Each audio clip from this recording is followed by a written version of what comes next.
Well, good afternoon, everybody. It's now 2 o'clock, so it's time for me to start this hearing session into the examination of the Maidstone Borough Local Plan Review.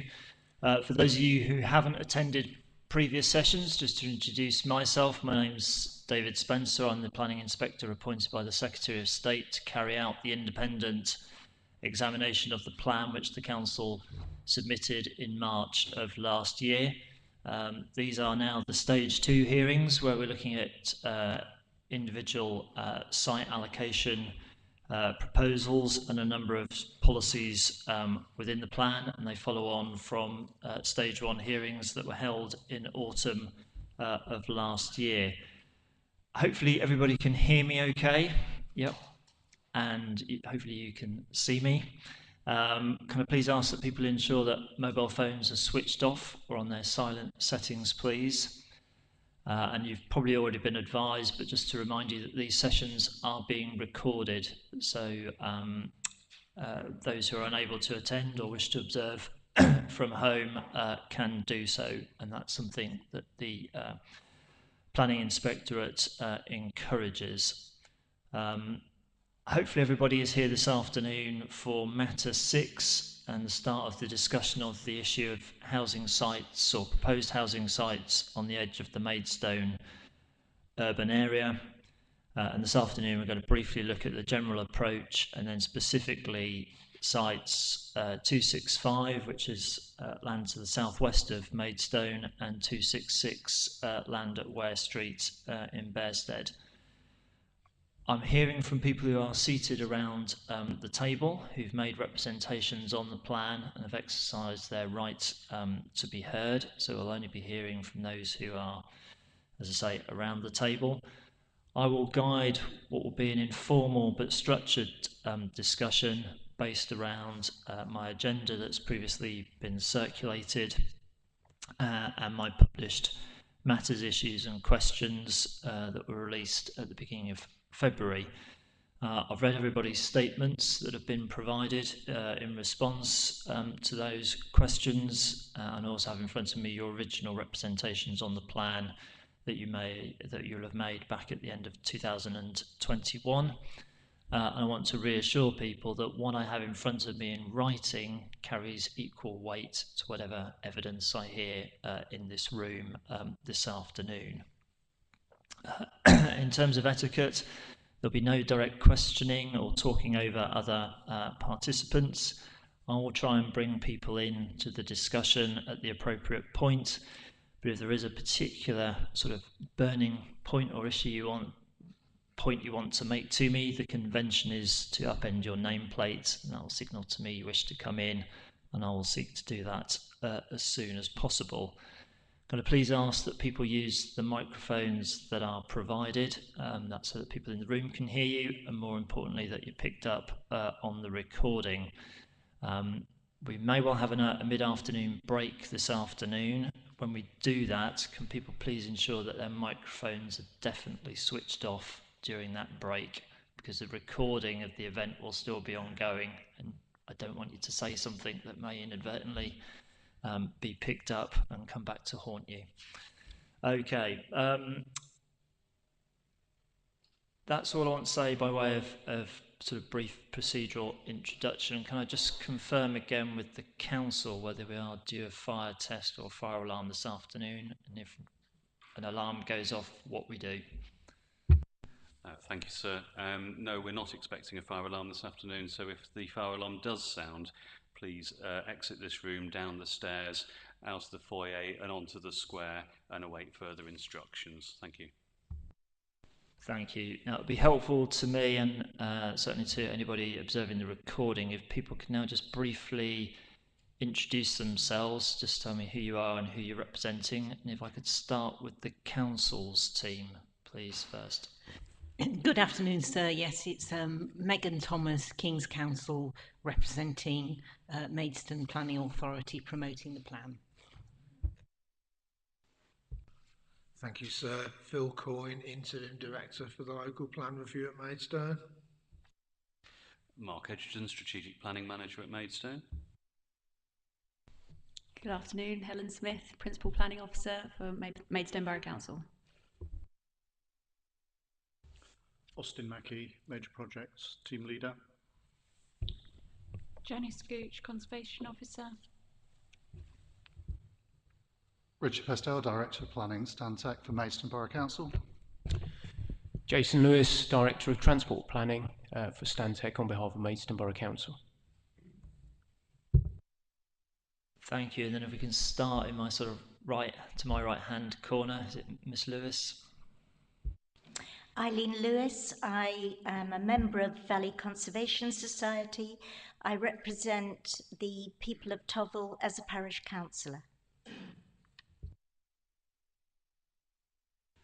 Alan Smith. I'm also a Tovel Parish Councillor, but I'm here on behalf of the Valley Conservation Society. I'm the Secretary. Julie Davis, CPRE Kent. I'm John Talbot, the resident and owner of Abbygate Place, one of the properties in question today. Paul Brailsford, Head of Planning at Freeths, representing John Talbot, owner of Abbygate Place. Good afternoon, Joshua Mellor from Barton Wilmore, now Stantec, here on behalf of Gleeson Land. Peter Cooling for the coordinating team acting through Maidstone Calc and separately Chair at Teesson Parish Council. Councillor Val Springett here representing the residents of Bearsted Ward. Malcolm Kersey, the Vice Chairman of Bearsted and Thurnham Society. Thank you for those. So if I can now turn please to my agenda for this afternoon. I'm going to take things in the order in which they're set out. Can I just clarify, does anybody have any particular time constraints? I mean, I'd be envisaging finishing in this room before 5 o'clock, but I don't know if anybody has any particular time constraints I need to be aware of. Ms Davis? I do need to leave early, but I think probably you've heard everything that I'm probably going to say in this morning's event anyway. Okay, well let's proceed and see where we get to in the pace of discussion. I'd like to start first just more broadly with policy LPR SP3, which is the strategic policy for the development at the edge of Maidstone. I had various questions in my matters issues and questions relating to this, but I just wanted to understand from the council primarily the principle of releasing further land at the edge of Maidstone, the basis for doing that, and as I see the policy, it largely embraces what was already in the 2017 local plan in terms of growth to the southeast and the northwest of the town, and whether that remains a kind of a sound approach. I'm assuming most of the local 2017 local plan allocations are now coming to fruition. Thank you, sir. Yes, so the principle here, I'll go on to the detail in terms of the sites, but the principle here is that we are within proximity of the services, facilities and infrastructure in the overall urban area and the town centre, of course.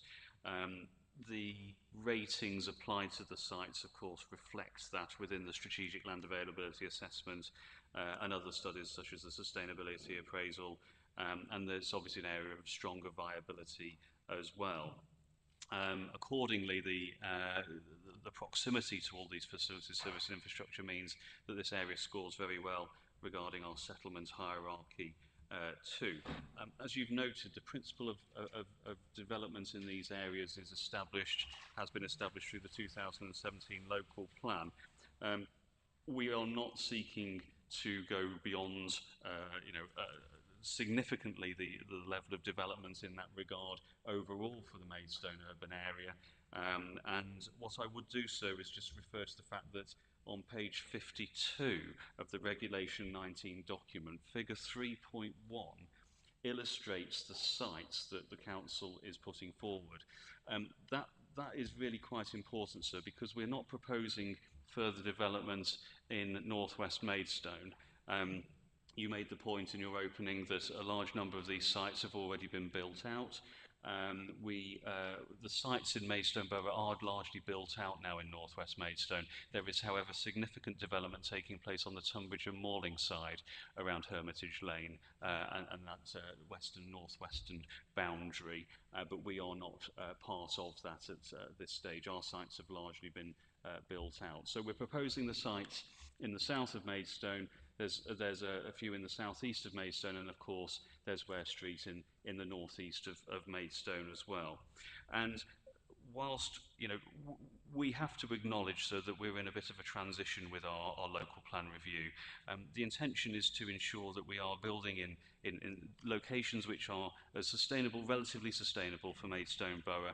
And we also have the garden communities and strategic development locations coming on stream later on as well, which will of course then create their own sustainability. So this area we will commence as being in principle highly suitable for those reasons.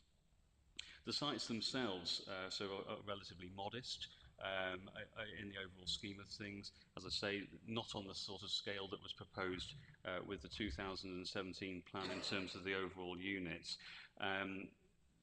We also feel that the areas are mitigable in terms of the impacts that they will have.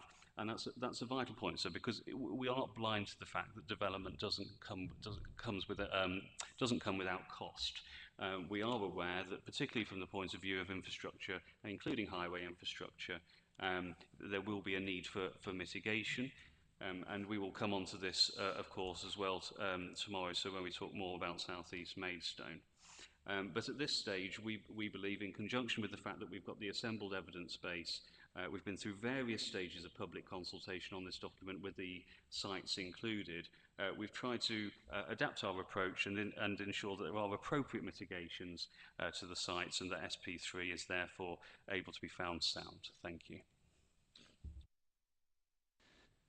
Thank you. Now, it's not my role to examine what is not in the plan. So for sites that didn't make it into the plan, I'm not considering those. Obviously, by their very nature, they don't form part of the plan. But what does the council say in response to those submissions to me, that there were more options, reasonable options available around the edge of Maidstone that could have sat within the spatial strategy and enabled the town to sustainably grow further, that there was an option there to look at other land parcels than have been allocated in the plan? Thank you. So I'll start off in this regard. So yes, the sites which we have had brought forward to us through call for sites exercises have all been rigorously assessed. And in fact, there are a large number of sites that did not make it onto our sort of short list of what we referred to as green sites, sites which are in principle developable. Now, some of those sites, in fact, were not taken forward because of issues, for example, highway issues as highlighted by Kent County Council, or impact issues in terms of things like biodiversity and other matters as well. So we have sought to ensure that the list itself is consistent. We've used a consistent set of criterion. We've also sought to ensure so that there is a form of balance in terms of our spatial strategy. We had a discussion this morning around the town centre, and we heard both sides of the argument. Some were wanting more sites in the town centre, others were wanting less development in the town centre.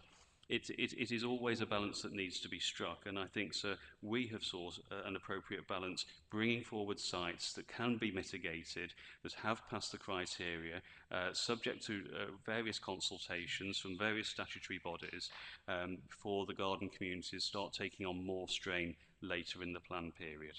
Thank you.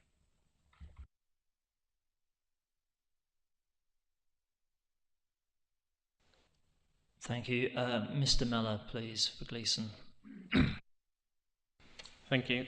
I'm not going to talk about individual sites, as you'll be pleased to hear, but harking back to the discussions we had this morning and the comments that I made about the town centre being such a significant element of supply And whilst it is accepted that that is the most sustainable location for growth, it's not addressing the needs of the SMAR, which talks about multi-generational homes, the need for affordable housing, the things that won't be delivered in the town centre. The edge of Maidstone is clearly a sustainable location, as Mr. Edgerton has confirmed, and it is a location which can accommodate additional growth on sustainable sites, suitable sites that the council has not appropriately considered through their evidence base. And I don't believe we, as Gleeson, were the only respondents who raised concerns with the site assessments at Reg 18, Reg 19 stages, which resulted in no changes to those site assessments. Even after that, the council have approached individual promoters to sign site delivery statements if there were other sites needed, which Gleeson site, Fant Farm, was one of those sites. So the council was saying potentially there are other appropriate sites if they're needed, but they haven't done that appropriate assessment work through the evidence base to identify what those sites are. And we consider that the approach to not looking at those sites is flawed, and also the general approach to say the town centre is flawed in the fact that it's not meeting the genuine needs of the borough, and there are other locations which can do that on the edge of Maidstone.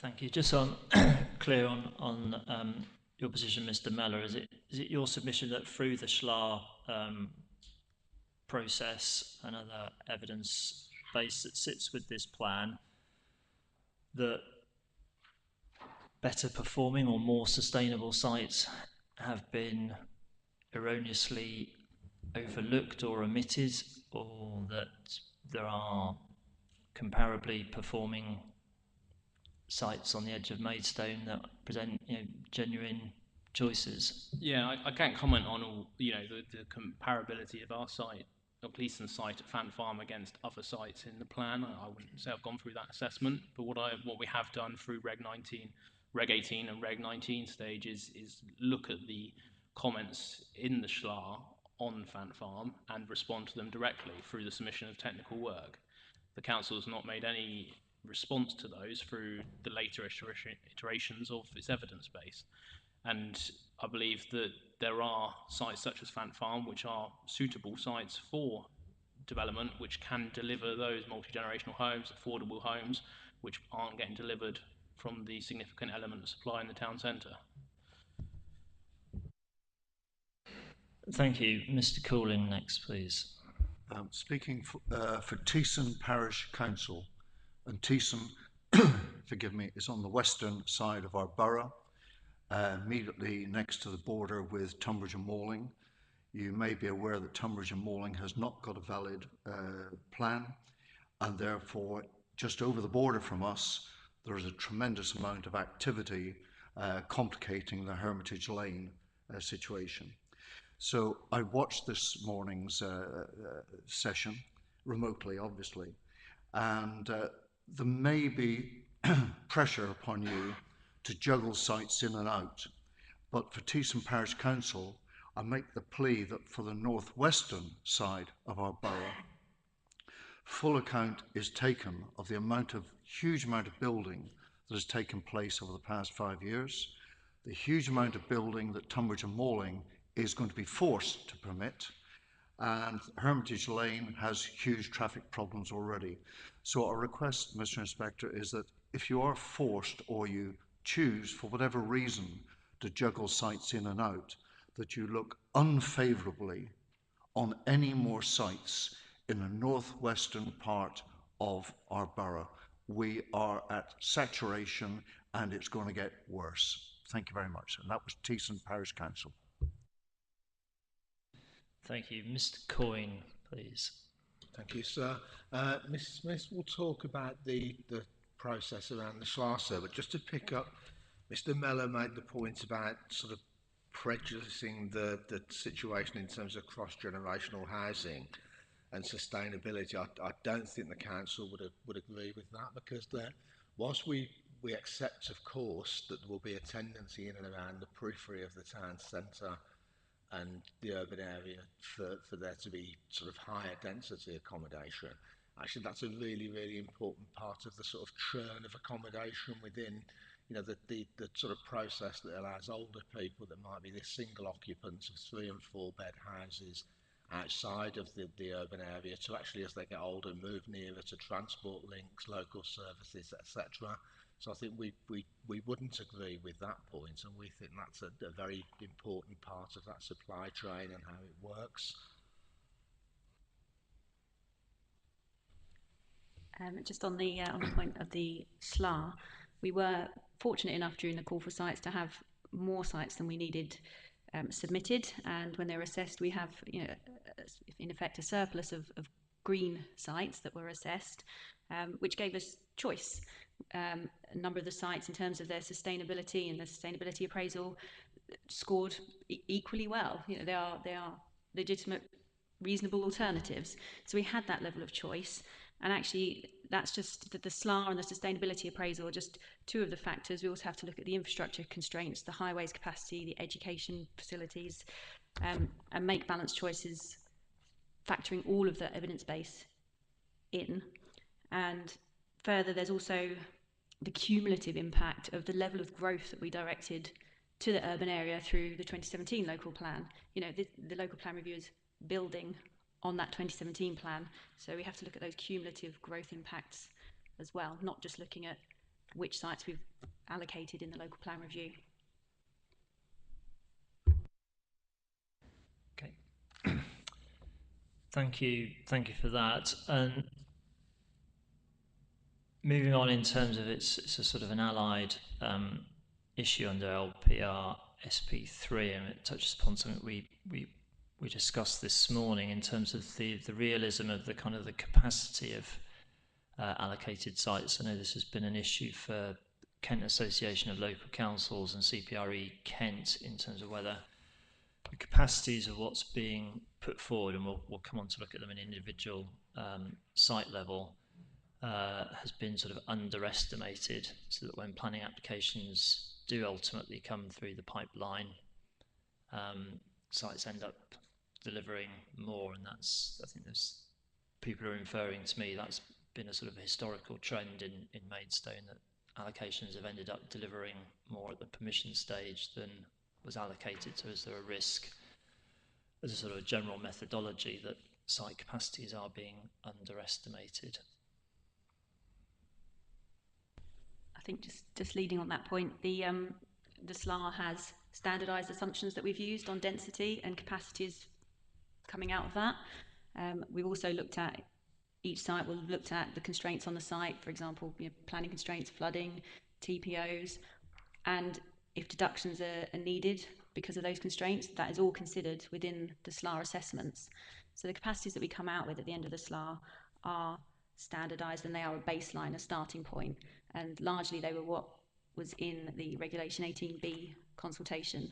Between Regulation 18B and 19, we spoke with the individual site promoters, developers, and actually refined those capacities, as I said in the morning session, on a site-by-site basis, looking in more detail at what exactly is on each of those sites. So some sites will have gone up in terms of their capacity by Reg 19, some may have gone down, but overall the balance, we believe, is appropriate in terms of what we've actually put forwards in the policy now in terms of approximate site capacities.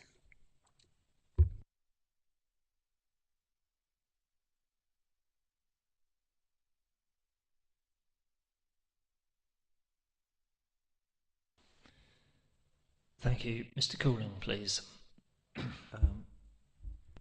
A general point, and apologies if you think I'm trying to put this into the wrong part of your agenda, but one of the problems that our borough has suffered over the past 5 years is an over-enthusiastic build-out against the trajectory in the October 2017 plan. And we fear that when this local plan review is eventually adopted, and Maidstone Celt really wants to see a plan adopted, we fear that there's going to be another rush to develop, which almost over the last year has caused our borough to have no 5 years housing supply, with the implications that brings. And therefore, we do not know where we should bring it into your matters exactly.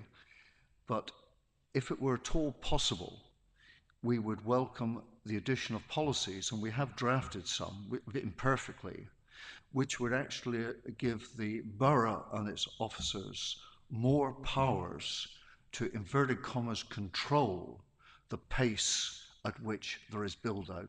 Otherwise, we fear there'll be anarchy before this local plan review itself is again reviewed in 5 years' time and comes to the rescue, perhaps, on 5 years' housing supply. So we make a plea for your guidance on where we should advocate these policies to enable greater control of over-enthusiastic build-out of the eventual local plan review. Apologies if this is the wrong time to raise it.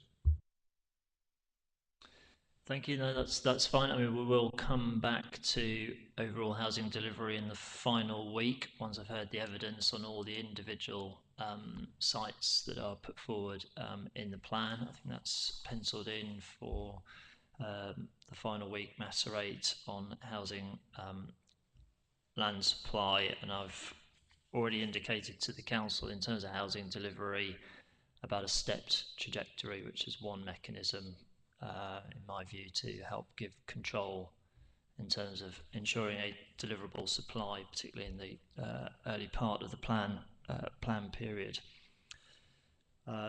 Thank you for that. If there are no further points on the general approach to site capacities, we will undoubtedly look at them on an individual basis. I'm going to move on to site 265, which is the land at Abbeygate Farm to the southwest of Maidstone, as our first site that this examination is looking at the edge of the urban area.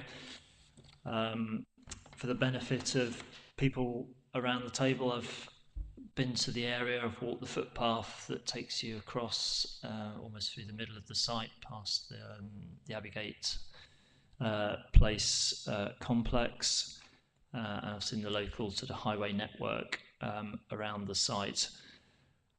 But I'd like to start first with to the council, having regard to the kind of the various submissions I've got in front of me in relation to the landscape, to the setting of the listed Grade 2 star listed Abbeygate Place, the proximity of the Luce Valley conservation area and the highway network, land quality.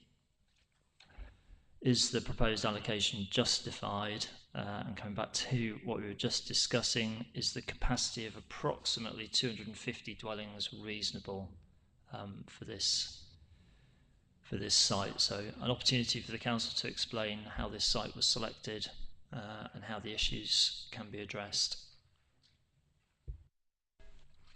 So by brief way of an introduction and overview of the site, it was submitted through the call for sites process in 2019. It, as you've already said, it abuts the current urban boundary and represents therefore a sustainable location for development. It was assessed through the SLAR process using those standardised assumptions, and it was determined as being suitable, achievable, deliverable. In terms of capacity, it was nominated for between 400 and 450 units originally, and the modelled capacity was in the region of 500 units. However, as I've said previously, the SLAR is very much the starting point for assessing a site's capacity. The SLAR did look at the constraints on the site and actually made deductions for open space and acknowledged the heritage listed buildings on the site as well as the nature reserve. In terms of the more detailed site specifics, I'm going to hand over to Austin. Thank you, sir. This may assist your previous question as well. My development management team have been involved in determining planning applications from the 2017 plan. Together with planning committee members, we've learned an awful lot about what did and didn't quite work in some of the previous site allocations. So in receipt of the SLAR data, we then carried out almost the equivalent of a pre-application assessment, sometimes directly ourselves, sometimes in liaison with the promoter as if they had a design team involved. On this particular site, we had regard to the constraints identified in the SLA and went into an additional level of detail in terms of assessing, for example, the net developable area of the site, the amount of land that might be required to meet the relevant open space policies, heritage, landscape and other constraints. And effectively, by adding an extra layer of assessment to, dare I say, the rather crude SLA process, we made recommendations, sometimes, as Mrs. Smith referred to earlier, increasing numbers, sometimes reducing. But in the main, our objective was to optimise the capacity of sites wherever possible without placing pressure on other policy requirements. In this instance, we did have regard to the setting of Abbeygate Place, and we have our conservation officer here, sir, to assist in explaining that understanding. But with regard to the other factors that you've raised, the conservation area sits to the eastern side of the lane. It's a conservation area that to some extent has an industrial built heritage to its interest, and the single remaining large complex is now converted to residential.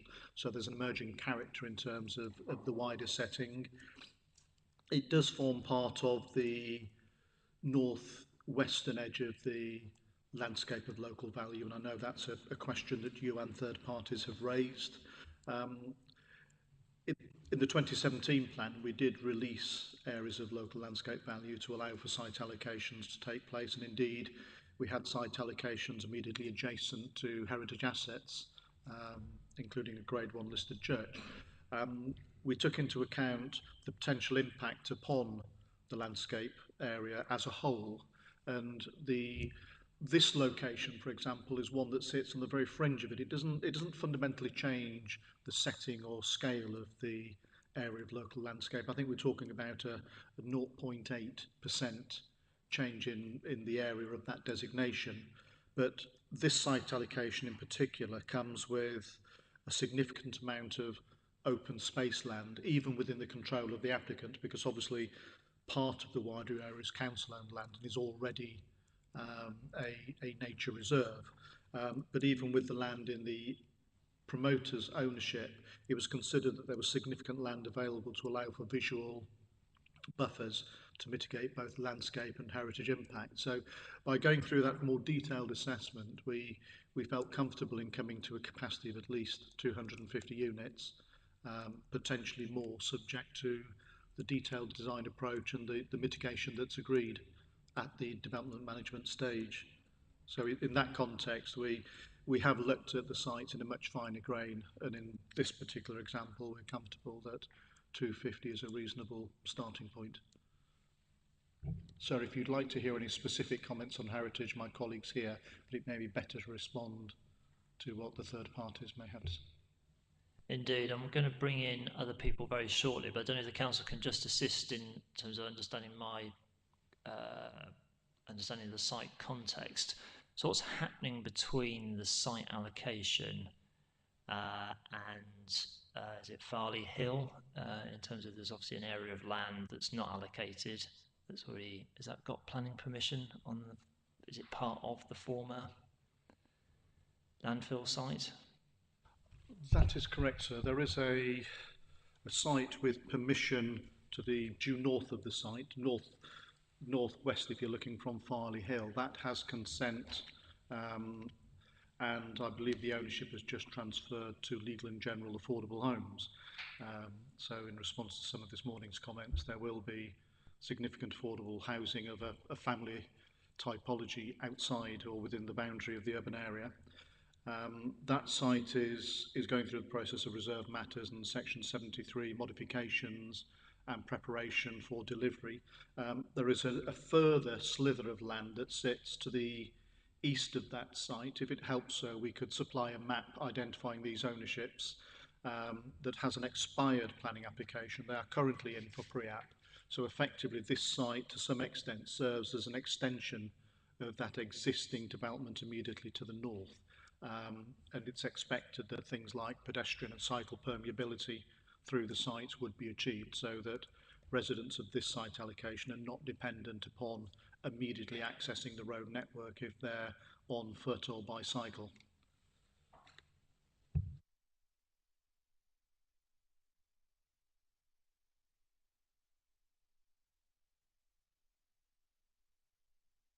Thank you. That's helpful to me. In terms of, I will now bring in third parties, noting Mr. Mackey's offer to respond in due course to issues that are raised, certain issues that I'm likely to have. But if I can bring in firstly, Mr. Beresford is keen, so I'll turn to Mr. Beresford first, and I'll bring in other people who have an interest in this location. Again, my question, as you understand, Mr. Beresford, is the reasonableness and the soundness of allocating, or the allocation as it's presented to me. What I'm interested in, I think, is whether, if you clearly you think that the policy and the site allocation is unsound, can it be made sound, or is it in principle just fundamentally unsound and needs to be removed from the plan? Mr. Beresford. Thank you, sir. I want to start with a little context here. This site was considered by the council during the preparation of the now adopted local plan, and in 2015 the council resolved unanimously that the proposed site allocation of the land south of Tovel should not be approved for incorporation into the Regulation 19 version of that plan due to its unsustainable location and the fact that it formed an unacceptable extension of the urban boundary of Maidstone into the open countryside. As far as we can see, nothing has changed, yet the allocation is back. The proposed allocation, we feel, is somewhat isolated in its context and with its relationship with the urban area here.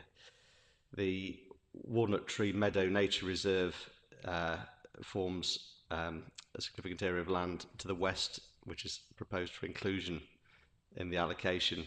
You will hear from members of the Conservation Trust shortly, but that is subject to a 50-year lease, which was signed in 2019. There's no right to put an access road through that land, and the tenant has a right of quiet enjoyment.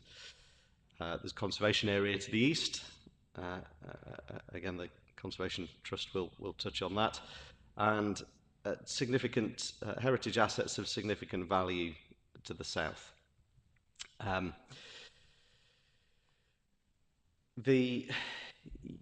You will have noted, sir, in our Regulating 19 submission, Cotswold Archaeology were instructed to produce a detailed assessment of the impact of this proposed allocation on Abbeygate Place, which is a Grade 2 star listed building, and you, sir, will be mindful of the duties under Section 66 of the Conservation Area Listed Building Act of special regard to listed buildings, and paragraph 200 of the framework, where substantial harm to a heritage asset must be wholly exceptional.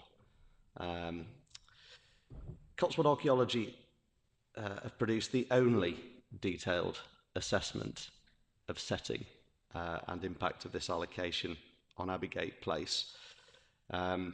You've just heard from the council, who used the word crude to describe their consideration of heritage matters, and their hearing statement effectively looks to kick the can down the road and say, well, it's all a development control matter. Well, given that harm here must be wholly exceptional,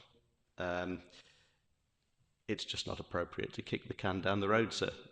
This needs to be grappled with now. The plan needs to be justified, and as we see it, there is nothing in the evidence base that justifies the position that have been taken by the council. We note that the promoter have included a heritage technical note, which grapples in summary terms with the issues and the value of the heritage asset. But at 310 of that technical note, it acknowledges that the author doesn't know the extent of the site that has a historic association with Abbeygate Place. So I put it to you so that isn't sufficient information to make a judgment on in terms of its acceptability in heritage terms. That technical note concludes that the allocation will result in less than substantial harm. Well, that's a very broad range, and they make no attempt in their note to specify where on that scale it comes. And the council don't grapple with it at all. It's a matter for a planning application. Well, that can't be right. Cotswold Archaeology, and I won't quote too much from the document, but the Cotswold Archaeology, their settings assessment was undertaken to establish the contribution that the land proposed for allocation for residential development makes towards the setting and therefore the significance of Abbeygate Place, Grade 2 star listed building. That assessment concludes that if development of the scale and nature proposed proceeds, it will damage the setting of Abbeygate Place by removing land of strong historical, associative and visual connections from its immediate vicinity. It will remove the Wealden House completely from its rural, isolated setting and sever the legible functional relationship between the asset and the site, which currently contributes greatly to the experience, appreciation and significance of the building. The local planning authority has not demonstrated that such a quantum of development in this location would adequately address setting issues with regards to the significance of Abbeygate Place. Occupants of this building have enjoyed views of their farmland from the Grade 2 star listed Wealden Hall House since its construction, as evidenced by the surviving medieval windows on the north and west elevations of the building, and proposals of this scale will decimate those views. Furthermore, even if a buffer is provided between the northern boundary of Abbeygate Place and any potential development, such a buffer could also have a similarly negative, albeit less severe impact on the asset than construction of built form, as any landscaping would similarly alter the agricultural appearance of this land. In addition, the activity and noise associated with this development would diminish the area's rural character and change it into a suburban residential experience. The Cotswold report contains a helpful diagram at figure 6, and the development of the centre of the site, which is that shown as the historic landholding of Abbeygate Place, will cause substantial harm to the significance of Abbeygate Place, and that is the conclusion of Cotswold Archaeology, who have undertaken the only detailed assessment of this issue that is before you.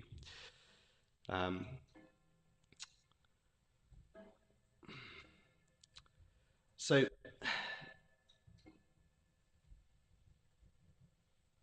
taking account of Para 200 of the framework, if what we're dealing with here is substantial harm, then the circumstances to justify that must be wholly exceptional, not just exceptional, wholly exceptional. The bar is incredibly high here, and there is no evidence in front of you, sir, that says that it will be otherwise. This is not a matter that can be kicked down the road to deal with in the context of a planning application. The policy, and there are some confused references here. We're dealing with a figure of 250 dwellings, and references to 5 hectares of community woodland, 2 hectares of accessible green amenity space, and 3 hectares of semi-natural open space.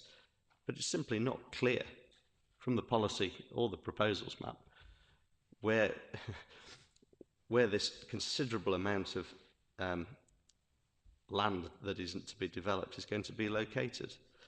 So I think so you should be concerned about this allocation, and on the basis of the evidence or lack of evidence from either the promoter or the local planning authority, we submit to you so that it doesn't satisfy the test of soundness. It's simply not justified.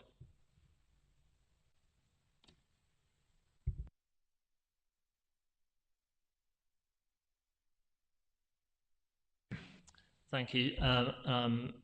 I'm reasonably clear, but just so that I'm crystal clear, Mr. Beresford, in terms of a main modification, is your submission to me that the site in its entirety should be deleted? Our submission, sir, to you is that it's the central section shown on the figure in Cotswold Archaeology Report, figure 6, which is that land which has the historical association with Abbeygate Place.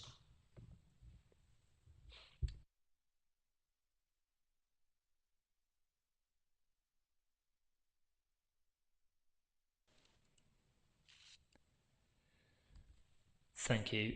I will come and bring others in. As we've sort of alighted principally on the heritage issue, can at this point bring the council back, because I appreciate obviously got the Cotswold archaeology submissions before me that Mr. Beresford's referred to. I've got the paperwork from Charterhouse Strategic in terms of their technical note. I know they're not here today.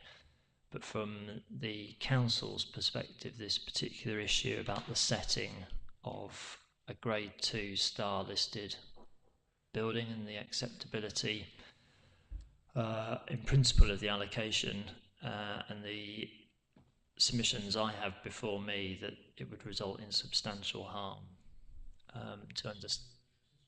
Yep. Thank you, sir. Just as a brief background, it should be noted that Toville, until about 1829, did actually form part of Maidstone Borough, Maidstone Town Centre, and it was presumably, it was in 1829 that it was recognised as a separate parish with the development of the mills, which now creates the Luce Valley Conservation Area. The setting of the Abbeygate farmhouse and its former farmstead with the converted Oast House has altered within its lifetime, including the alteration of the boundary to the main house in approximately 1900 with the development of the new Abbeygate farmhouse, with the loss of the farmland, with the development of the quarry, and the quarry can be seen in the historic maps as enlarging and progressing further south, and also in the conversion of the quarry then to the landfill site. Obviously, to the east of the site, the area dramatically changed with the construction of the high percentage of mills along Luce Stream, and even though many of these have now been lost, this has been recognised as the Luce Valley Conservation Area.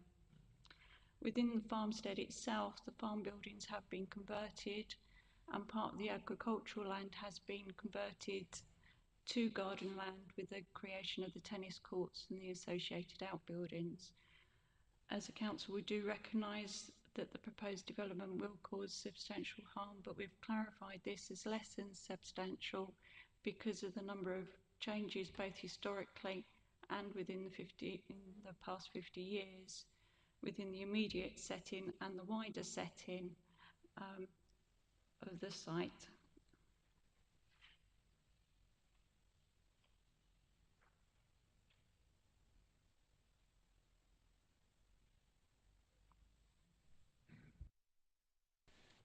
Thank you. And I mean, does the council dispute that the proposed allocation historically and functionally has been part of the Abbeygate Farm holdings, also complex? Is that something that's disputed or? is it accepted that that's the case? And So it's not disputed that once upon a time there was a functional connection between the two, and therefore a degree of relationship may exist. But the degree of relationship between the two parcels has weakened considerably over time for the reasons that my colleague has explained, including functional separation, ownership separation, development around the asset, and also the relationship of the grade 2-star listed house. If you've seen it, sir, you'll recognise this. If you haven't, it's something to appreciate when you do go on site, that the house surveys the previous outbuildings, the farmstead. It doesn't naturally survey the land to the rear. That's something of a secondary relationship in terms of aspect. The rear of the house has been considerably altered by previous owners over the years. There's a rather unsightly, unsympathetic extension to the rear, a more modern, much smaller conservatory addition. But in our view, the relationship has changed to such an extent that in this moment in time, it's not as strong a connection in terms of setting, and therefore the significance of the impact that the owners suggest. And this is something the phrase "kicking the can down the road." Before we got in the car, we had regard through the SLAR process to all of the constraints. If the council had felt that heritage was such a significant constraint on this site, then, as my colleague explained, this is not one of the sites that would progress towards green classification and a more detailed assessment. So I think whilst the criticism of the site promoters is that they're kicking the can down the road, the council certainly isn't, and that we've had regard to this issue throughout the process, and we're comfortable that with appropriate mitigation, any impact on setting can be managed to that less than substantial level.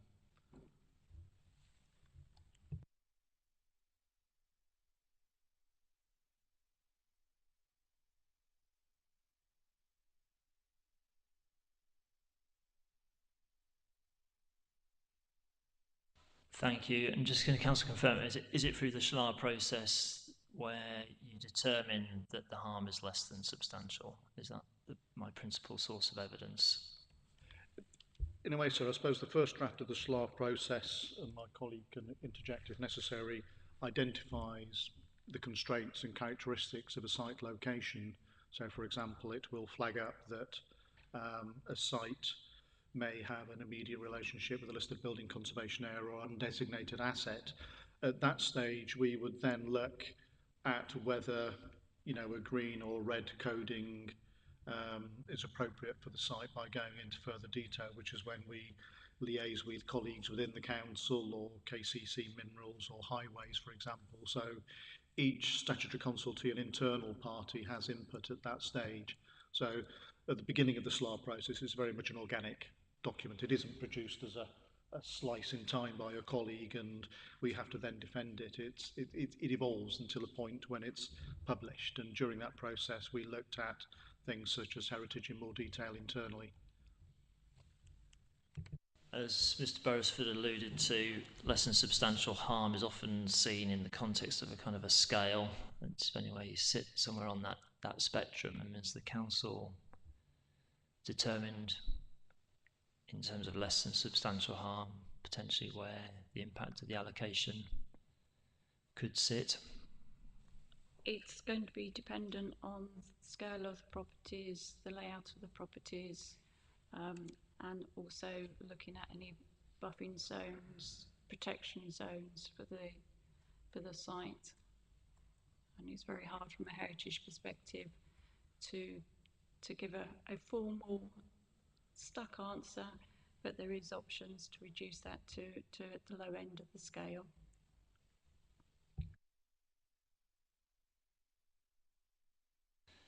Thank you. I will bring others in.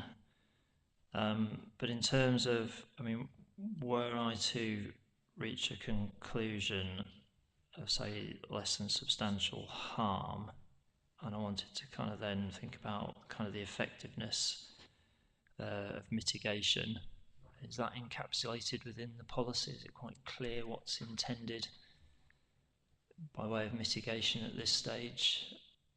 Mr. Bereford's referred to various areas of kind of green infrastructure, and I'm just wondering if this is where it to be found sounds such a site of varying components, particular issues, that it warrants or merits further detail.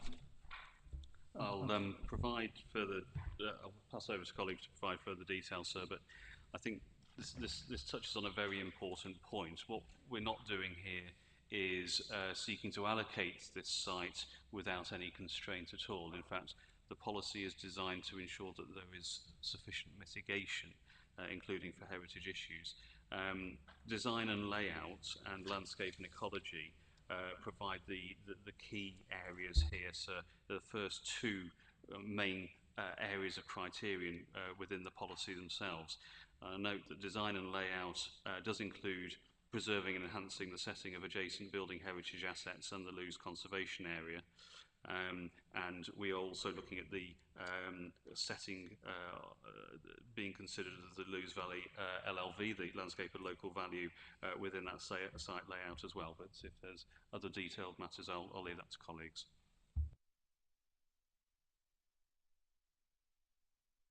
So I was going to say that's a very good question, because it's one I've asked as well in terms of the adequacy of the criterion in the policy. We have internally looked at the buffers that are necessary for both landscape and heritage impacts, and we're comfortable that those buffers can be achieved, but it is possible, sir, that we might consider a further modification to the policy to be more explicit about where that buffer is, so that there is clarity to both the adjacent occupier and the promoter specifically as to what may be required. It's difficult in a site allocation to say a buffer of 15 metres by 30 metres, but it's certainly something that could be added into the list of design criterion. Okay, I've made a note of that. I mean, I appreciate that. Excuse me. This is the council's plan. It's your document, but I can't ignore what's before me. And I've obviously got the submissions of the Charterhouse, who are the site promoters for this. I mean, they've set out within their submissions the areas that they think would be the community, the woodland, the area south of the footpath not being developed. I appreciate the council may want some flexibility, but is there a view from the council that what's before me in terms of that sort of framework is too constraining, is too not suitable to kind of be put into a plan at this stage? Or do you still want the overall flexibility of how this site could come forward? I wonder if there's some in principle kind of building blocks here as to how this site could come forward in an acceptable way that could be embedded in the plan with some more certainty, or whether the evidence doesn't take us that far at this stage.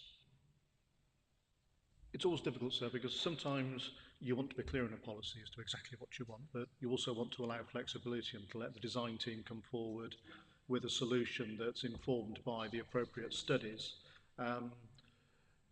To indicate the mitigation that we feel is appropriate for heritage will be a clear buffer along the lane to the east of the site and along the southwestern part of the site adjacent to Abbeygate Place.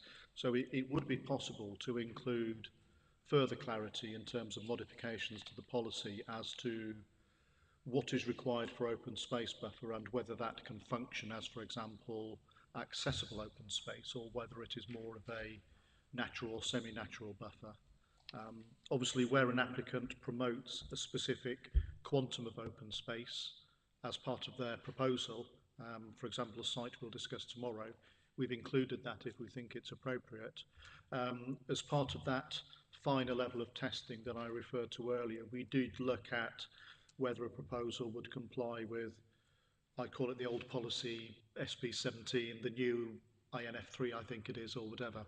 And we've tested this site against those policies, and this is one of those sites that can comfortably meet the open space typologies, with the exception of sports, which you wouldn't expect on site, within the land that is in the control of the applicant. So this totally excludes the council-owned nature reserve that's in the western part of the site. So we're comfortable that the allocation can achieve all those requirements. If you felt that it would help the policy to be a little bit more explicit about those, we wouldn't have an objection to that, because we tested it and we know that it fits with the 250-ish plus.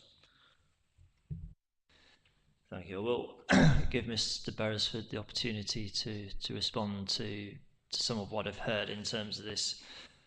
I think there's two areas I'd like to explore with you, Mr. Beresford. One is reaching the threshold of substantial harm. I mean, that's often quite a high threshold. I know that the MPPF doesn't explicitly say, but it says substantial harm or total loss of their heritage significance.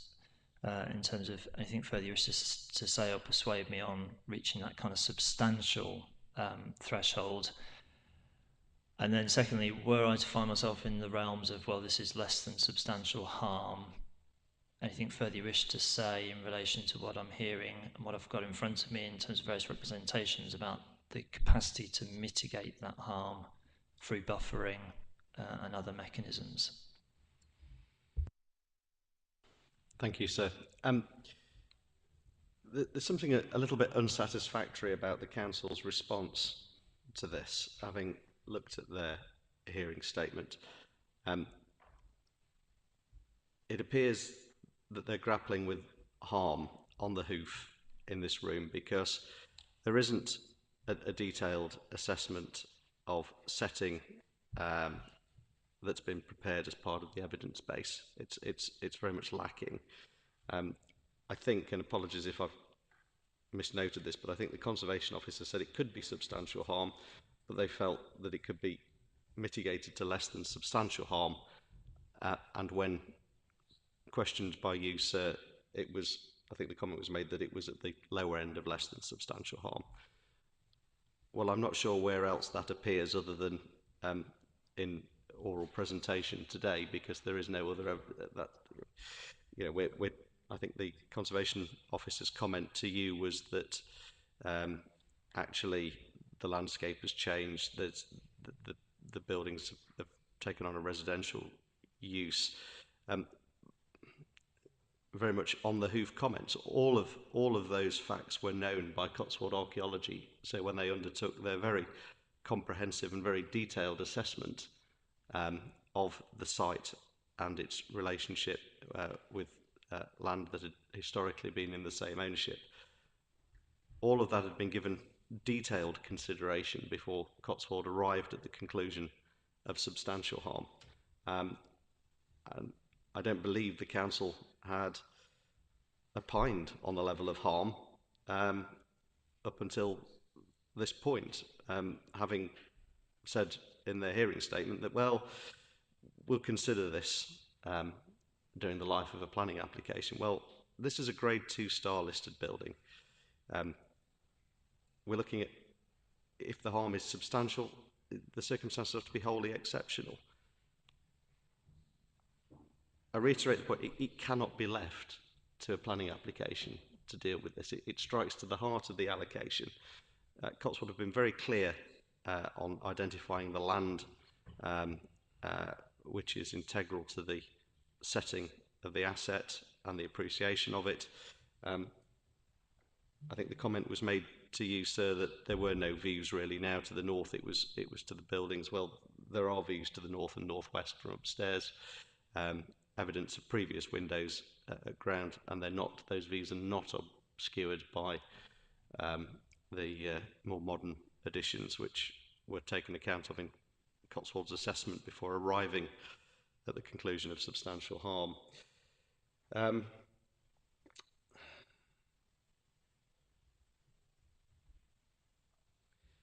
As to the policy and the extent of the allocation, I think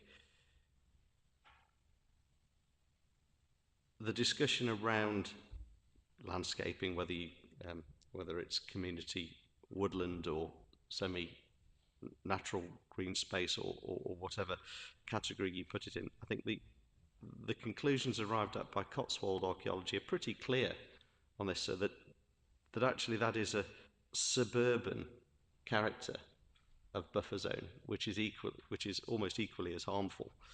I think if there was to be some consideration here of an amendment to the plan, to the policy, to the proposals map, then it's pretty clear there needs to be land excluded from the allocation and retained that retains its rural character, because that is what contributes to the setting of the asset and its appreciation, not a contrived landscaped buffer or planting zone or amenity space. That is going to cause almost as much harm as the allocation itself, which is why we've led with the point, sir, that this allocation is inappropriate for other reasons which we'll come on to in your discussion, whether it's landscape or highways or other matters. But the lead point is heritage. This is an important asset. If this plan is to be justified, it is not acceptable or appropriate to say, well, it can, all of these difficult decisions can be left to be dealt with through a planning application. They very simply, they need to be addressed now.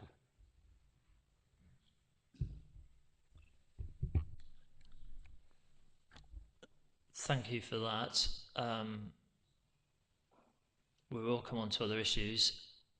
On this heritage matter, perhaps I can hear from the council in response to what I've heard from Mr. Beresford. I don't know who wants to lead on this, Ms. Thomas or Mr. Edgerton. I'll just make a few points first, just to clarify where we are. Obviously, we're proposing a main modification which would amend the boundary to exclude the Abbeygate Farm site, but would retain the nature reserve. So there is that being done. And then just in response to this matter raised by Friths, that the heritage assessment has been done on the hoof. That isn't correct. Ms. Gooch has made a thorough assessment of the heritage interests, looked at the setting, looked at the history. She's done a whole historical map regression of the site as well. So I just wanted to allay that impression that she has come to an analysed and assessed view that here the harm is less than substantial. And of course, when we're in less than substantial territory, we are looking at the possibility of public benefits outweighing that, which is not recognised in the Friths representation. Thank you.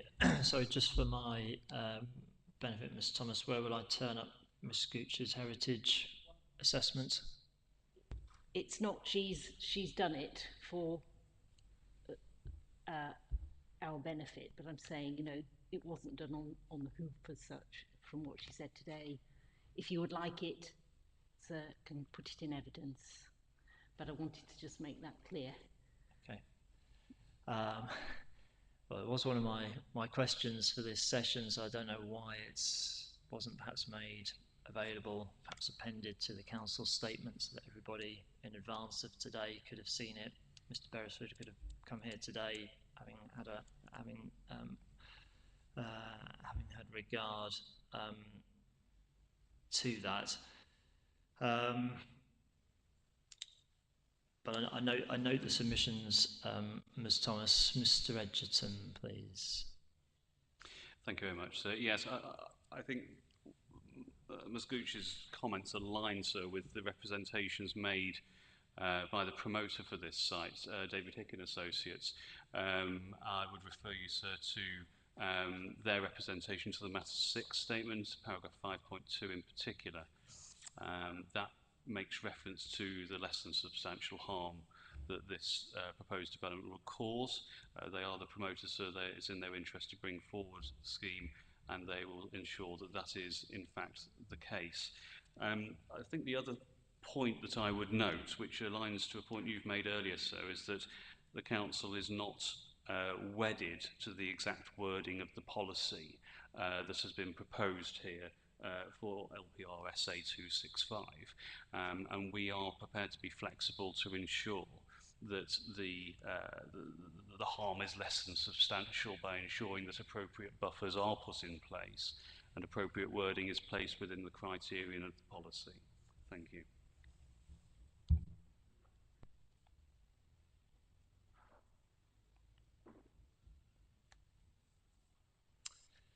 Thank you. Now, I referred to earlier, I've obviously walked the public footpath that goes through or past Abbeygate's place and then beyond in terms of across the farmland to the west and through to, is it Dean Street? I think ultimately you come out to through the nature, along the edge of the nature reserve. In terms of coming to a view on this, I'll go to Mr. Beresford first, but also the council. Is that sufficient to kind of see and understand this Grade 2 star listed building in its context, its setting, or do I need to go onto the site itself?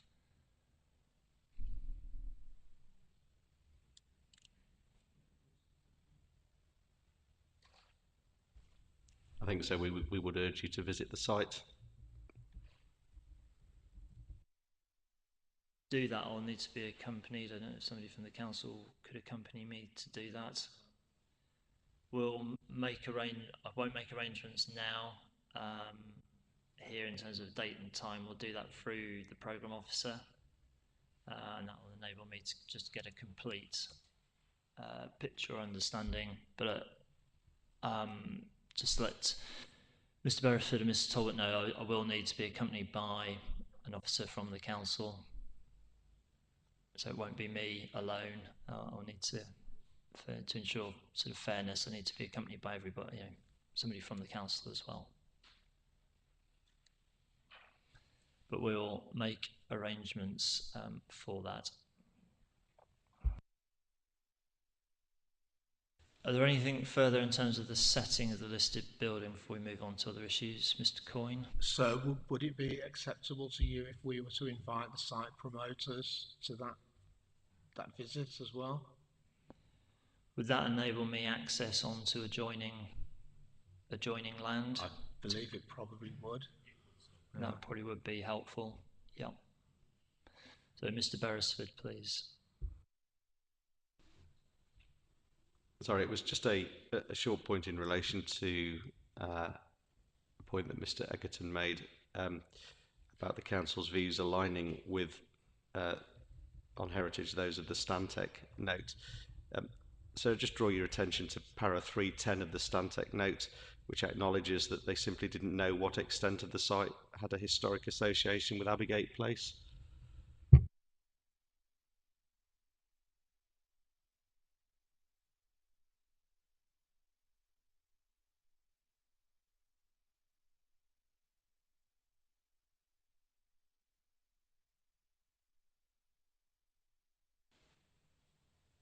Thank you. I'm now going to move on to other issues. I appreciate under heritage we focused extensively on the setting of the listed building. Are there any further points people wish to make in relation to the Luce Valley Conservation Area? I mean, I've heard a bit about that this afternoon. I understand its relationship to the site in question, but are there any further points on the conservation area? Mr. Smith?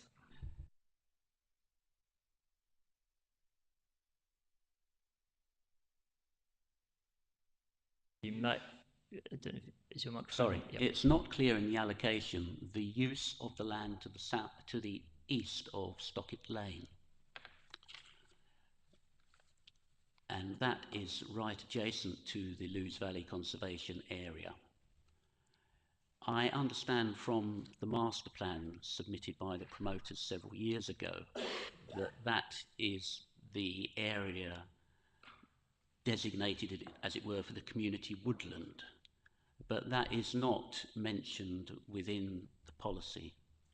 And any development, housing development on that piece of land right next to the Lewes Valley Conservation Area would be entirely inappropriate, not least because it would have to be accessed via Stockett Lane or Bockingford Lane, and the council themselves and the promoters in their evidence have both given evidence that neither of those roads can take any more traffic, that is not the appropriate means of access.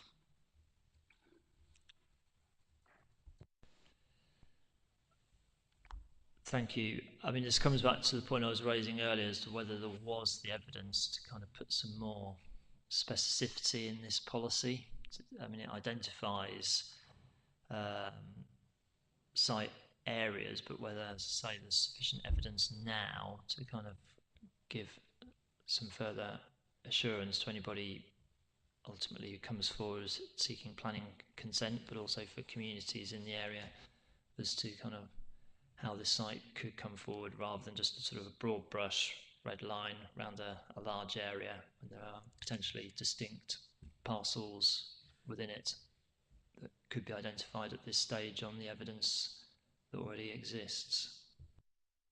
Sir, I think that is a good point. I mean, we agree with the other parties. There will be no development to the east of the lane, but the third parties are correct that the policy isn't explicit on that. The council, we do in other site allocation policies say there should be no development east of this or north of that.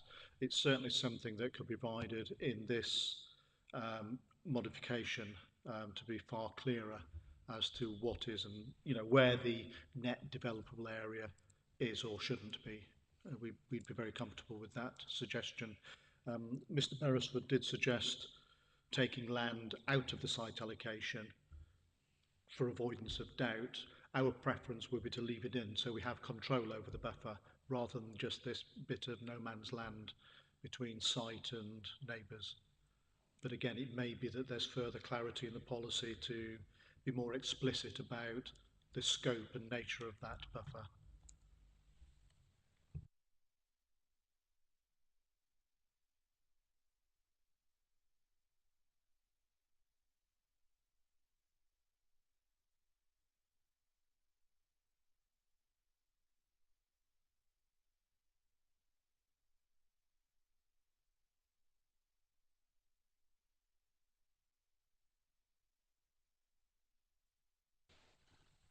Okay, thank you for that. Are there any further, I'll try and sum up at the end potential kind of modifications. Are there any further points on the conservation, the heritage conservation area?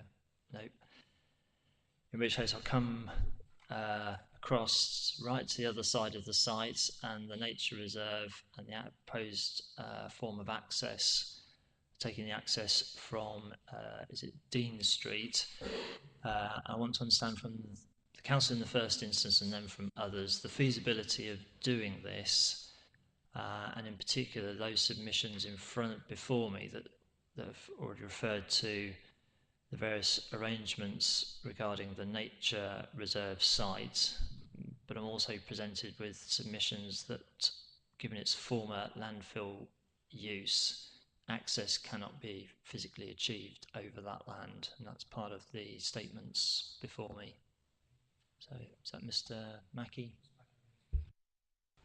Thank you, sir. With regard to access to the site, 2 points have been raised about the practicality of it or the ability to secure it.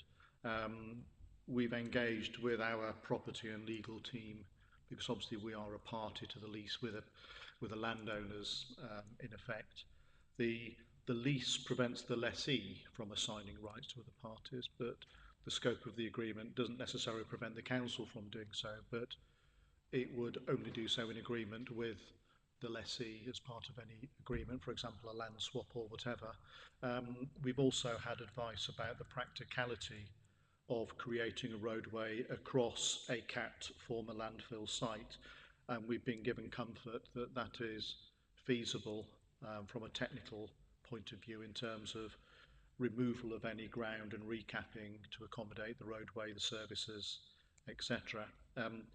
There is also the option of an alternative access through what I now call the legal and general site, the quarry site to the north. We have a written offer from that party to provide access. No doubt there'll be a commercial consideration between them and the promoter. So we have options for access that can be achieved.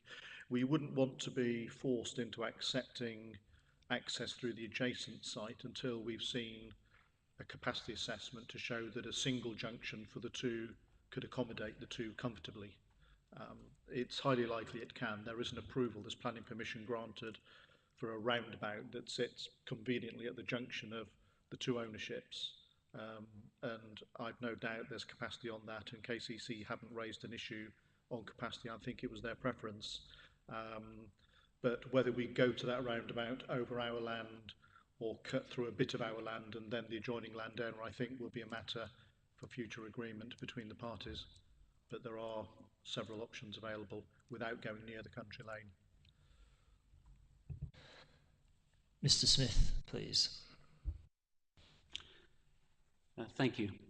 So we should be clear that a third of the site is formed by the Walnut Tree Meadows Nature Reserve. And I think we should be questioning, since allocations are supposed to deliver a biodiversity gain, how forging a road across a nature reserve would lead to biodiversity gain.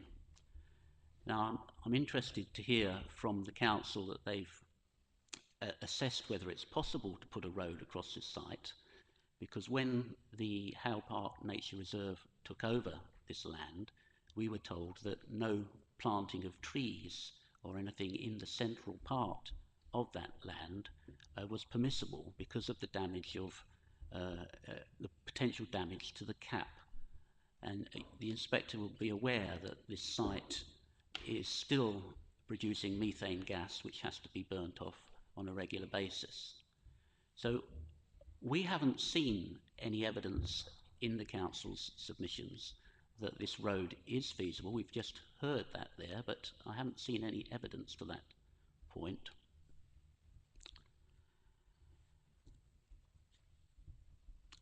Now moving on, the council is the freeholder of the nature reserve, but they have let it to the Howe Park Nature Reserve on a 50-year lease.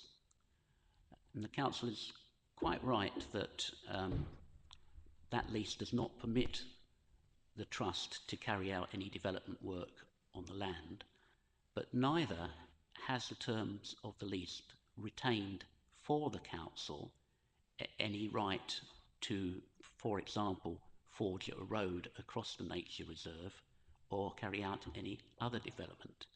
In fact, the lease specifically says that the trust will have the quiet enjoyment of the property without intervention from the landowner. So I question the whole soundness of this allocation, because we've heard from both the council and in their evidence from the promoter that this allocation is only possible if there's an access out onto Dean Street. Now, the council doesn't control that land. The trust is comprised of 9 members. 3 are nominated by the Borough Council, 3 by the Parish Council, Tovell Parish Council, and 3 by ourselves, the Valley Conservation Society. And I'm confident that there will be no agreement to permit this road across the land. So, in my opinion, the whole scheme has to fail unless, as very recently been suggested by our colleague over the other side of the room, a separate access is available through the neighbouring, what he refers to as the quarry site, which we locally know as Burke's site. If that were permissible so that the nature reserve was not affected, then that would certainly be preferable.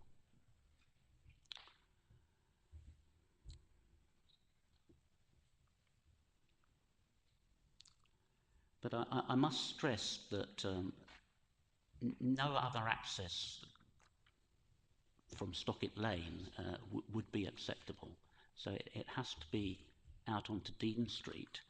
But even that does still give us worries, because although probably a majority of the traffic leaving the site would head into town, into Maidstone town centre, traffic that wasn't heading to Maidstone, that was heading south to Staplehurst or Headcorn, would turn right at Cave Hill and go back through the rural roads, which the council has already suggested are not suitable to take further traffic. It would go either up Cave Hill and up Stockett Lane and through Lewes Village, or up Cave Hill and turn into up Strawmill Hill and through Stockett Lane into Lewes Village, or up Strawmill Hill and turn into Cave Hill and Hale Mill Road through the Lewes Valley Conservation Area. So there is still going to be significant impact on the local rural road network, even if there is an access onto Dean Street only. Thank you, sir.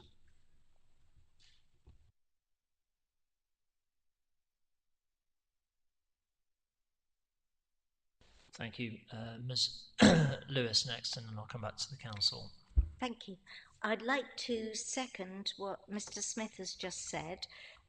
My concern is that there would be an unacceptable impact on the local roads. And this, of course, would make the location less sustainable rather than more. Now, there are good plans, basic ideas about people being able to walk more, about people being able to cycle more. But I can tell you, I live in Bockingford Lane. It's just to the east of the proposed allocation. And when I attempt to walk along any... Thank you. When I attempt to walk along any of those local roads, I am always vigilant, very vigilant indeed. Very few people cycle along those local roads. And as Mr. Smith has said, the concern about Dean Street is that pedestrians would have to cross the road to get to a pavement. At the moment, no pavement exists directly. Well, of course, we're not quite sure where the access road might be, but at the moment, people would have to cross the road to get to a pavement to walk to Tesco's, and Tesco's is 1.2 kilometres away from the proposed allocation, which itself is too far for many people to walk in order to get their shopping. Therefore, I do believe that there would be a huge increase in the traffic. And of course, that would have a massive impact on pollution, an increase in pollution. It would have an impact on climate change. And basically, then I would argue that this site allocation, this is not sustainable. Thank you. Thank you. So if I can come back to the council on the issues of, I think ultimately the deliverability of this allocation in terms of achieving the access required. Mr. Coyne. So brief points. In terms of the wider sort of strategic issues around access, then the site has been checked by KCC as Highway Authority in the normal way, who have confirmed that they, excuse me, they're happy that that is achievable. In terms of the issues around the lease, I think Mr. Mackey has confirmed his discussions with the council's legal department. In terms then of the issues around not being able to plant in certain areas, when one puts barriers over sort of gassing sites, it's not uncommon to make them weight bearing on top, but you wouldn't want to put anything with root systems in because they would actually pierce the barrier. Thank you. Mr. Edgerton, please. Thank you, sir. Yes, just to reiterate the point from Mr. Coyne, Kent County Council did in fact check this site. It wouldn't have been a green site for our strategic land availability assessment if that hadn't have been the case.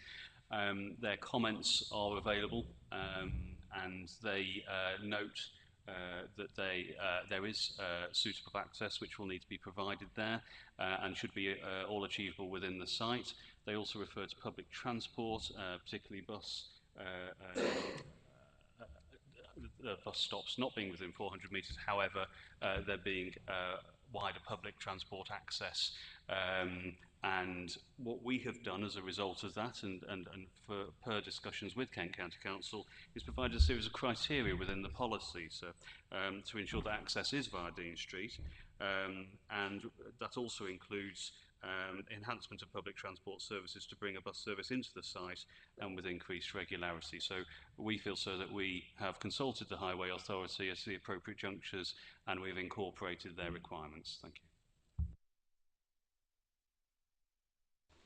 Thank you. And in terms of, again, this is another issue of the kind of the balance between providing a kind of a framework and the amount of necessary detail. I mean, the site boundary does extend and include the Walnut Meadows, Walnut Tree Meadows Nature Reserve. I think the council's responded to this in its response to Mass's issues and questions on this point, but with the policy need to kind of specify or set out, I mean, that is an area not to be developed, or it remains as a nature reserve.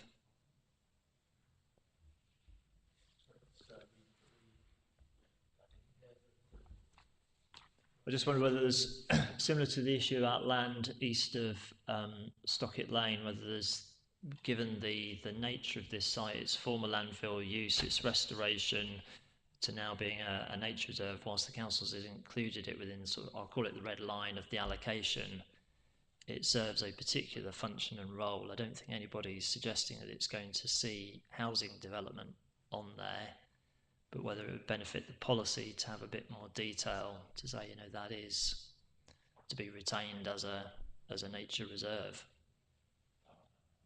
Yeah, we'd have no problem at all with that. So I think we've considered in the previous discussion around the heritage impacts as well, and as part of that wider consideration, we'd be happy to consider the nature reserve as well, in terms of the designation in the land.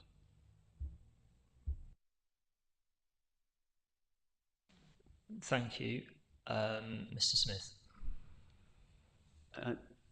I don't know, sir, whether I'm looking at an out-of-date copy, but in my copy of the policy for land at Abbeygate Farm, bullet point 3, it says new development should not be located on the higher ground adjacent to Dean Street. Let's be clear, that means the nature reserve. There is no land in this allocation adjacent to Dean Street that isn't part of the nature reserve. And then it goes on to say, unless appropriate visual mitigation is proposed. So this policy is not, in the wording currently given, ruling out development on the nature reserve. Well, I'm just, again, wondering within a package of proposed modifications whether that's something that needs to be clarified. So that the intention was to say that the third party is correct, it isn't sufficiently explicit. So I think as part of the clarification on what are and are not developable areas, we can make that point explicit too.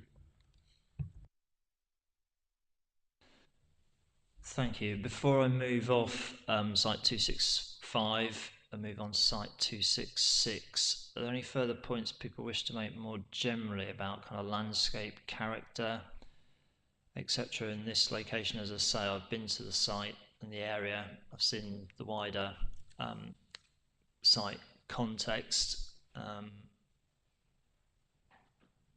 think I've expressed to the council a view that if this policy is to be found sound, it probably will need some further detail within it. That's without prejudice to my further site visit on the heritage matters. Are there any further points in relation to the kind of landscape and of this this part of the borough and this proposed allocation. Mr. Beresford. Just a wrapping up point, sir, really. Well, 2 points, if I may. Other speakers have touched on highways and access matters, and I think, sir, if you walk Dean Street and Strawmill Hill, then you'll have noted the narrow widths of the roads and the lack of pedestrian footways and relatively limited street lighting, etc., and the distance to facilities. Whether it's a point for later at the close of the session or just in respect of any potential modifications to the policy, I think, without prejudice, that is something that we would look at, but I think and take some instruction on from our heritage advisors. But I think for us it would need to the policies map would need to exclude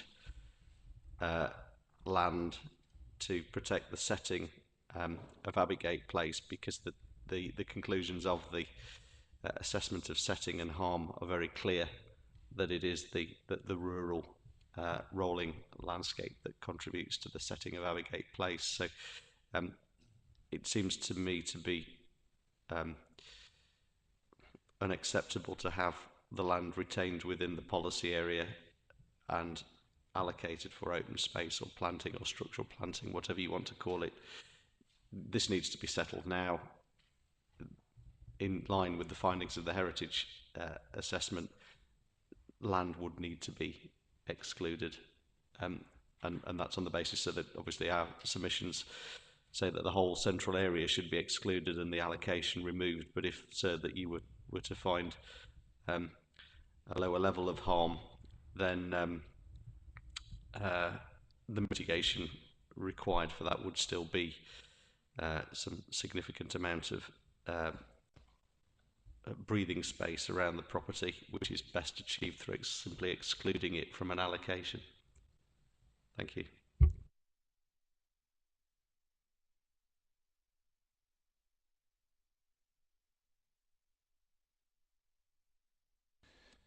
Thank you. Is there anything further finally from the council in relation to site 265 that you wish to bring to my attention that we haven't discussed or identified as a potential main modification? Not that would require modification. So you did ask in your MIQs about minerals, but I don't know whether you wanted to touch upon that, but if not, I'll keep quiet. Good test of my memory. My recollection is, given the proximity of kind of existing development, etc., that this is, although it's a safeguarded area, one of many, the Kent County Council response is that can be kind of overridden in this instance because of various factors, but correct me if I'm wrong.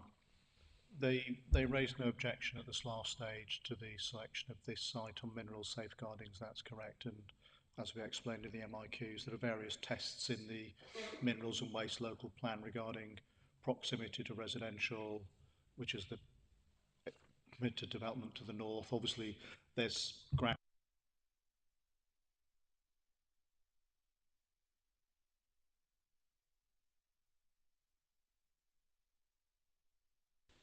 Thank you. I've got no further points or comments in relation to site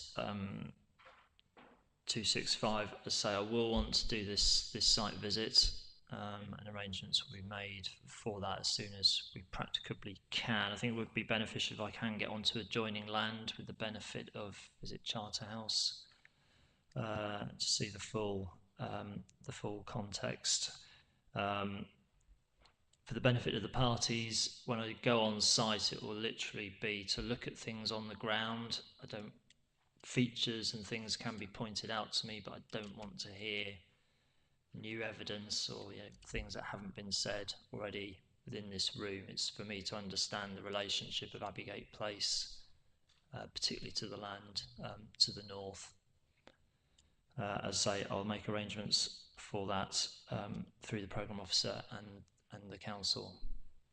But I think in just very brief summary in terms of where the discussion has taken us, if the principle of the allocation can be found sound, then I'm of a view from what I've heard today that there will need to be further kind of detail within the policy to help guide any development on this site in terms of the extent of buffering, whether the extent to which some areas perhaps can be established now for particular uses.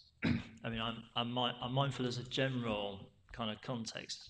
This is a plan that kind of gives you the allocations.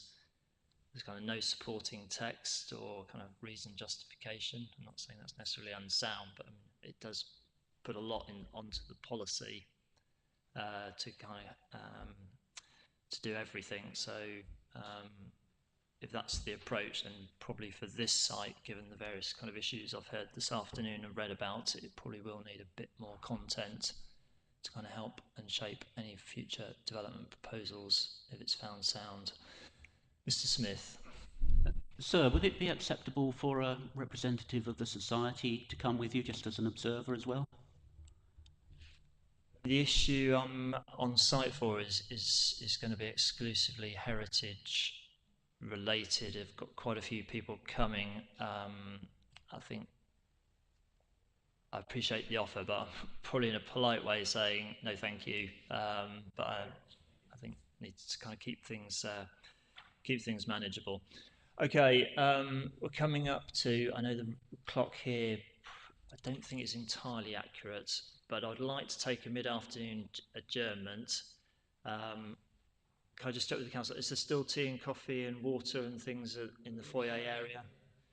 Well, I'm going to suggest we do a 10-minute break by the clock in this room. Well, say we come back at 5 to the hour, and then we'll pick up site 266 at Ware Street. Thank you.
Okay, it's just coming up to 5 to the hour by the clock in this room.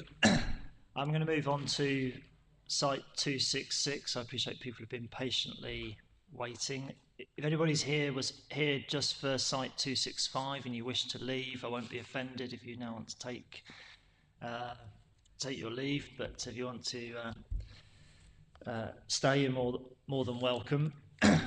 So turning then to site 266, obviously this is land at Ware Street. I hope I'm pronouncing it correctly. Is it Bearsted? Which is on, and I think it's on policies map number, is it number 12? No. And I can start from the council's perspective, please, in terms of the justification and the soundness of making an allocation for residential at this location, please, having particular regard to in relation to the issues that have been raised by those objecting to the site in relation to the setting of the Kent Downs AONB, the highway network, and more sort of generally the sort of the character and appearance at this location. So, can I ask please on this, if we've got any highways issues, could we possibly deal with them at the front end? Mr. Lewis has got to be away at 4:30, is it? At 4:30. Thank you. Thank you. Okay, if we deal with highways first, then please. Again, just to advise people, I've been to the site location. I've seen the highway network in and around or adjacent to this site. I can't recall or not aware that Kent County Council have objected to this allocation on highways grounds, but I presume the point of access would be taken from Ware Street, or potentially, I mean, there's the new adjacent development, is it Edeline or Edelyn Road? Thank you, sir. Yes, Kent County Council were part of the process for the strategic land availability assessment. Were consulted in the usual way and have provided relevant input, similar to Abbeygate Farm. So what we have had back is very useful information from Kent County Council. They haven't objected to the inclusion of this site, but what they have done is asked us to include details around future access and any further mitigations. You will see, so that is reflected within the policy LPR SA 266 under access, highways and transportation, and the relevant two bullet points there, 2/3 of the way down the page. Thank you. Thank you. So whilst the Council's Highways advisor is with us, are there any points that those objecting to this proposal wish to raise on highway matters that potentially might trigger a further response from the Council's Highway advisor? Councillor Springett, please. Thank you very much. Apart from saying I have no confidence whatsoever in Kent County Council Highways, I'm afraid, following a recent appeal elsewhere and their activities. I drove along this road this morning. If you visited the site, you may have approached it from something called the New Cut roundabout. The queue this morning at 8:15 went in a westbound direction, went from that roundabout actually back to the site entrance, which is quite a long distance. This road is used as a diversion route when the M20 is shut and suffers from a huge volume of traffic. It's a very well used commuter route. It's quite dangerous for crossing for pedestrians. As far as pedestrian, I don't know if it comes under highways, but if pedestrians are trying to get to Bearsted railway station, there is a pedestrian crossing by the Edelyn Road development. But beyond that, between there and the station, they have to cross the road 3 times. There are no safe places to cross the road. There are no pedestrian crossings, and they can't actually put them in because they can't meet the highways requirements for sightlines. So any children walking from this development to the station to go to school will be at risk on this road, which has a high volume of traffic already.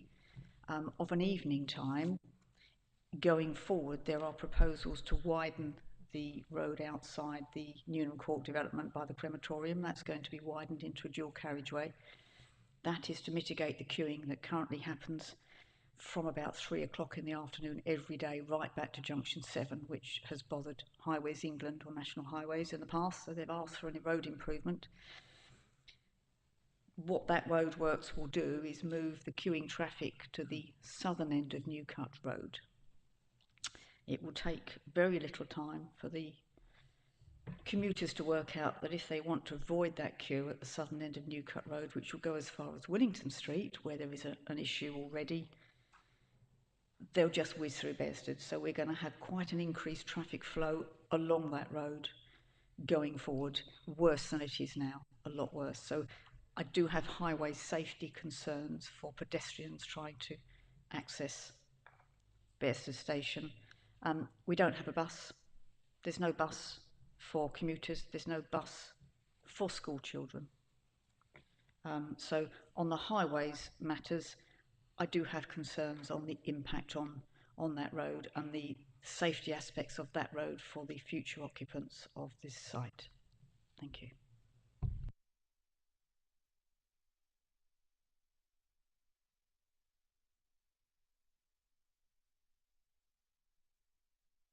Thank you, Mr. Kersey, please. I'd just like to reiterate a couple of points that Councillor Springett has made. The footway route from the site to the station, not only do you have to cross the road 3 times beyond the initial zebra crossing, there's one point where there is no footway on either side. You have to go diagonally across the road. One of the crossings, which is adjacent to Chapel Lane, it's not dangerous, it's absolutely lethal. It's incredibly difficult to cross the road. There is no visibility through the railway bridge. Further to what Miss Councillor Springett said about bus services, there are no bus services north of Ashford Road in Bearsted. So it's not a practical way of children getting to school. Most journeys to school are going to have to be done by car from this site.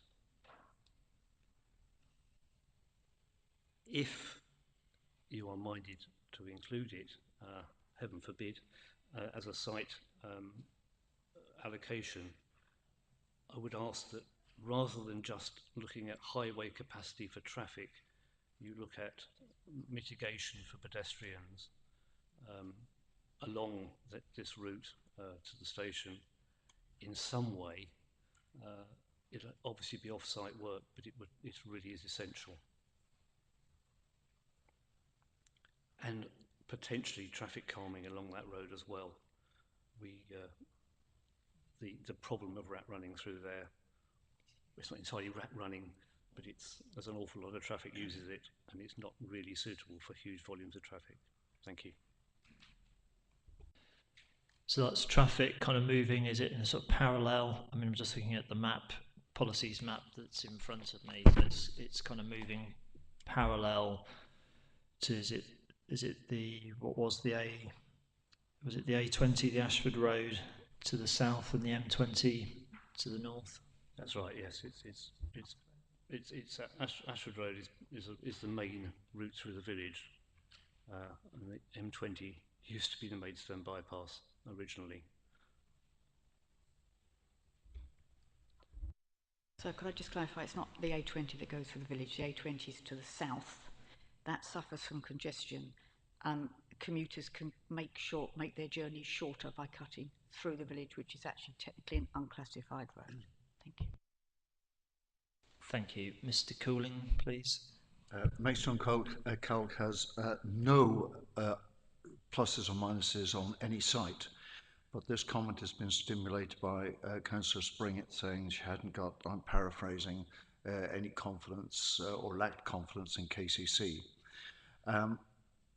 We're slightly concerned that whatever sites end up in this adopted local plan, that if there ends up with a disagreement between the borough and the would-be developer, that we would really want KCC Highways to stand up and be counted for their views on what needs to be done by way of mitigation. But tying KCC Highways down is just like nailing jelly to the wall. It is impossible. The key to this is to require, if it's at all possible during this examination, to require KCC to come up with a definition of severity that they would actually stand by and defend at appeal.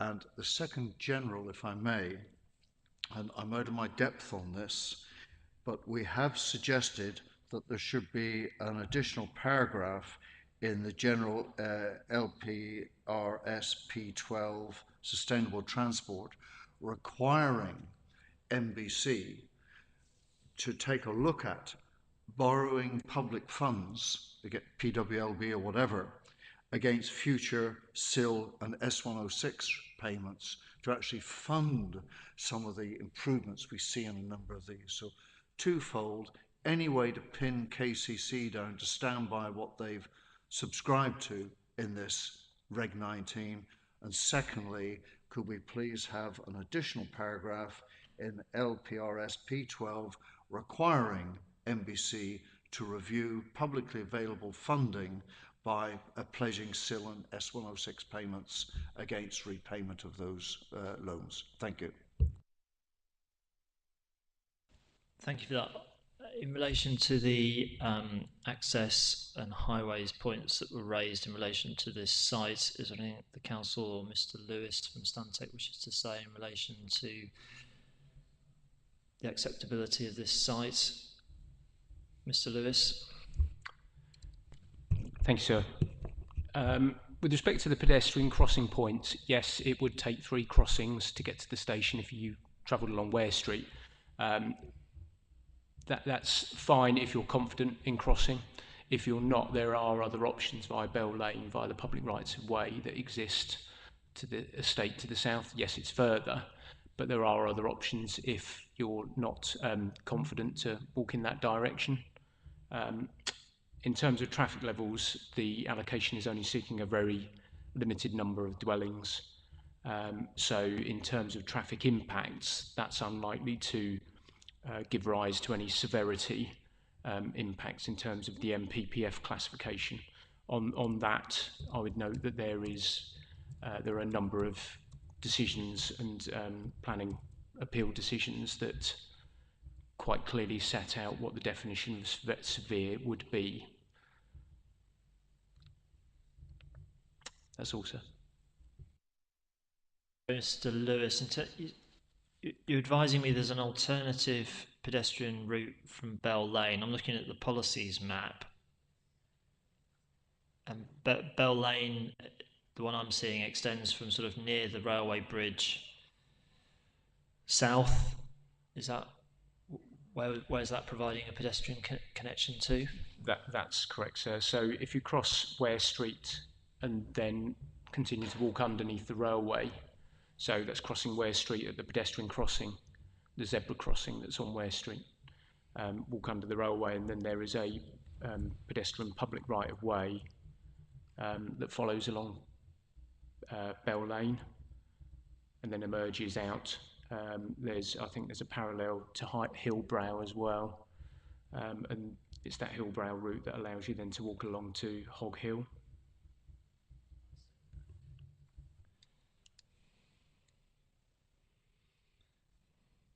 And in terms of the policy that's provided, and Mr. Edgerton's referred me to the section on access highways and transportation.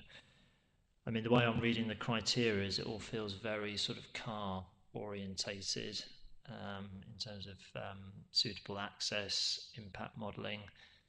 Is that how the policy is intended to work, or in terms of thinking about other forms of connection for pedestrians, would that be covered by that, or does that require further detail? If that's something I felt needed to be addressed.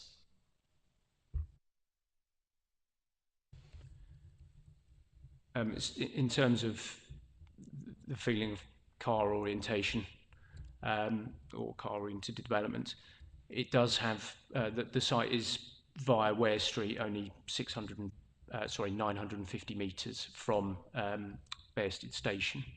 So that's well within what would be an acceptable walk distance to a train station in London. Kent County Council doesn't have a similar parameter, unfortunately. But certainly that's a walkable distance to gain access to a train service that is regular, frequent throughout the day. And in terms of the submissions before me, that this is a part of the Maidstone, the wider Maidstone area that doesn't benefit from bus services or bus connections.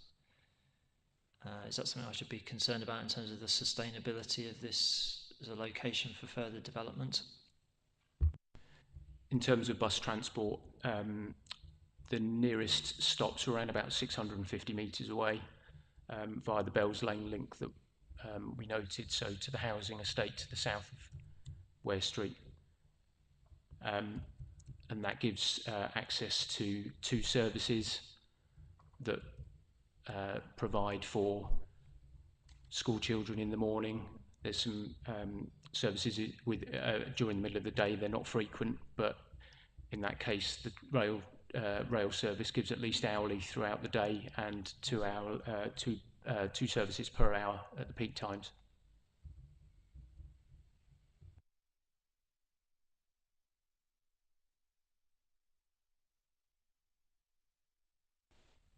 Okay, thank you. Councillor Springett and then Mr. Kersey again, please. Thank you. There is one bus at 7:30 in the morning it's a school special bus, which does route from Bearsted Green and it goes up Hog Hill, but it doesn't go to this site. So they would have to walk from Hog Hill walk to Hog Hill to get to the site. That's it. Last year, they took away our only bus on the north side of the A20. We have no bus on the north side of the A20 at all. There's bus routes on the A20 well to the south. There is nothing to the north side. Thank you.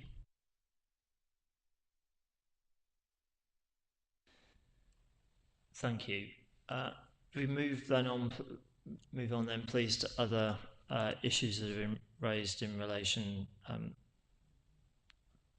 to this site.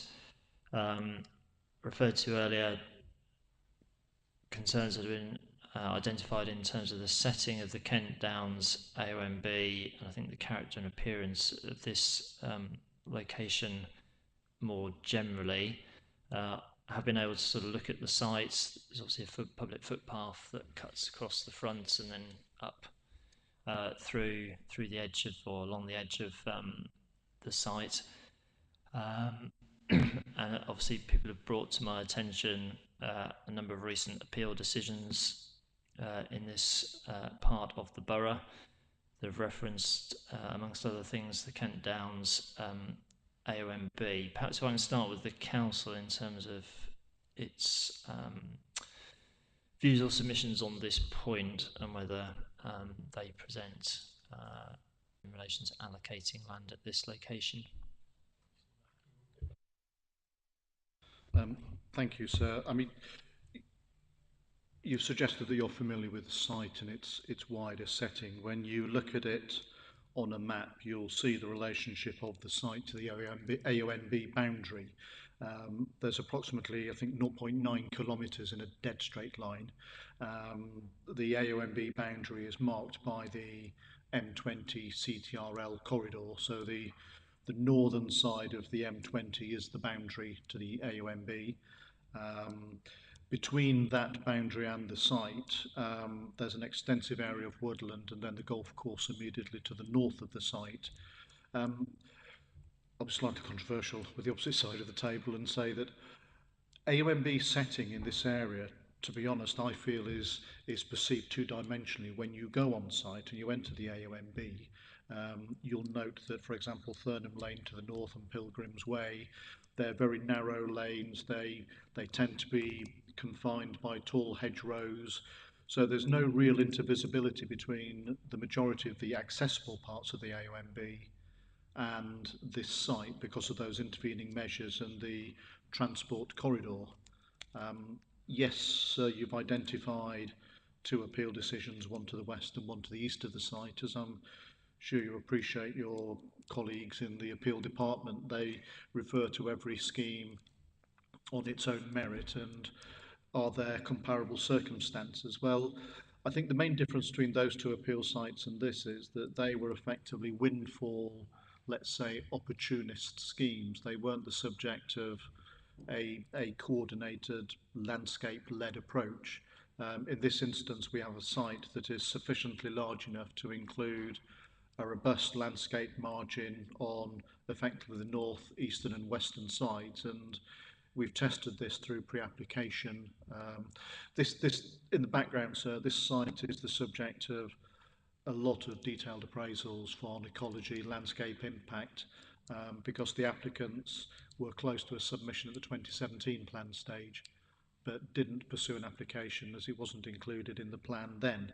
But we've had the benefit of a lot of supporting assessments to assess the impact, and we're comfortable that the combination of distance from the AONB, the practicality of views into and out of the AONB to and from the site, and intervening features mean that there'll be no material impact on its setting at all.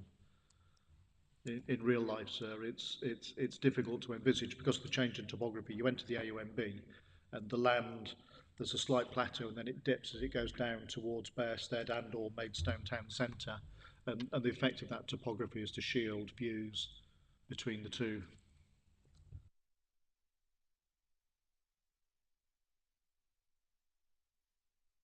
Mr. Coyne, please. Very brief point, sir, to add to what Mr. Mackey said. It's also important to note that the AONB unit have raised no objection to the site.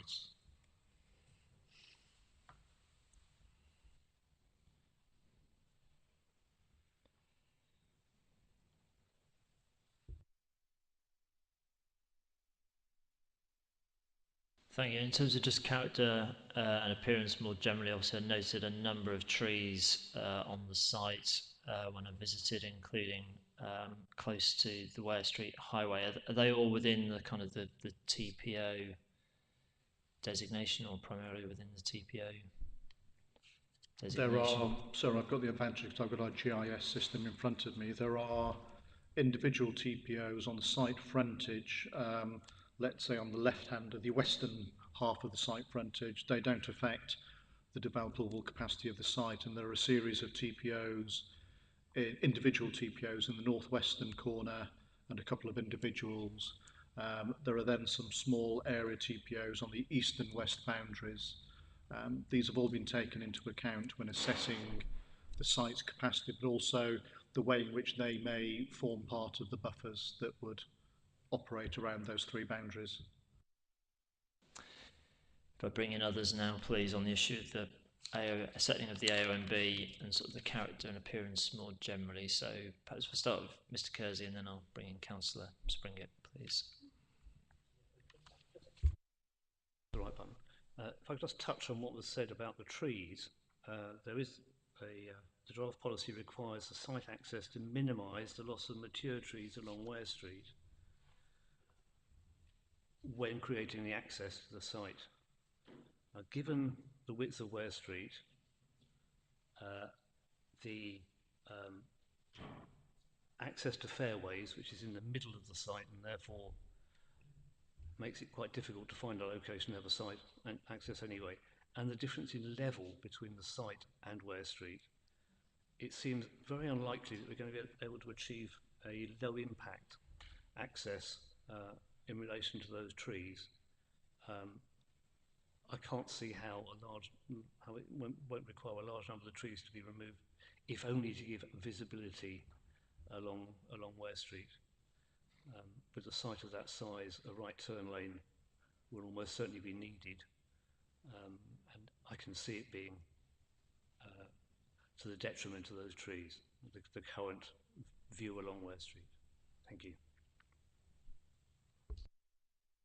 Thank you. And Councillor Springett, please. Thank you. With respect to Mr. Mackey, I believe the setting of an AONB is protected by national policy. So it has a national protection on it, whether or not you can see into it or out of it. It has a protection on it for the reason of protecting the views to and from the AONB, not just to it, but from it as well. With regards to the appeals, there were 4 appeals over 2 sites, I believe. Those were on one site for 10 houses, 7 houses and 5 houses, and on the other appeal site for 2 houses, all impacting on and causing harm to the setting of the AONB. This is for 67 houses, a much huger impact. If you look at the map and the profile of the site, it juts out and extends into the open countryside quite significantly. The appeal sites I refer to are either side of that site. So the minute that site is developed, oh, here we go, we'll infill in between both sides. So you're not just losing this little bit of countryside, you'll then have the impact of the development on both sides, all again within the setting of the AONB, within the open countryside, outside the urban boundary. I would like to expect, or I would hope, that planning inspectors offer consistency in decision making so that the public can expect that decisions which are based on policy, national policy, should come with the same result when they're considered against the same policy. So I would hope you will consider that quite carefully when 4 of your colleagues have already recognised the harm to development in this location. If the site is left in, to me, it would indicate you fundamentally disagree with their decision making. That's a point for you to justify for yourself. But the impact of allowing this site to remain in will lead to further development on either side and potentially on the golf course, which I'm already aware are looking to try and develop some of their land. So it won't stop here. That's my concern. As regard to landscape buffers, I have a personal experience of a 5-metre landscape buffer. The requirement is for natural trees, native trees. Well, in the winter, they lose their leaves, and I can tell you, I sit like a goldfish bowl now in my house that used to back onto open countryside in the setting of the AONB. And in the winter, that screening, that 5-metre landscape buffer offers me no protection whatsoever. So very, very careful consideration. If you are minded to leave this site in, very careful consideration would be needed as to the depth and the makeup of that landscape buffer, because in the winter you'll see right through it. Thank you, sir.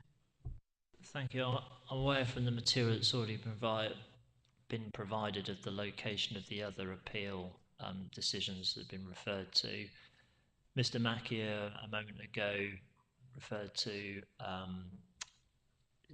Thurnham Lane and sorry, is it? Apologies, sir. Chapel Lane is just to the east, and then it's Hocker's Lane is to the west, so it sits between those two. In terms of getting a full appreciation of potential intervisibility, would you share or agree, Councillor Springett, that those are sort of the broad locations I need to go to kind of look back and...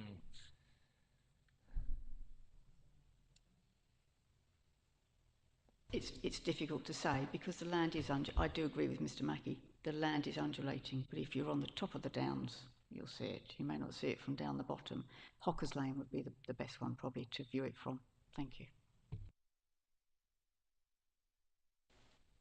Mr. Kersey.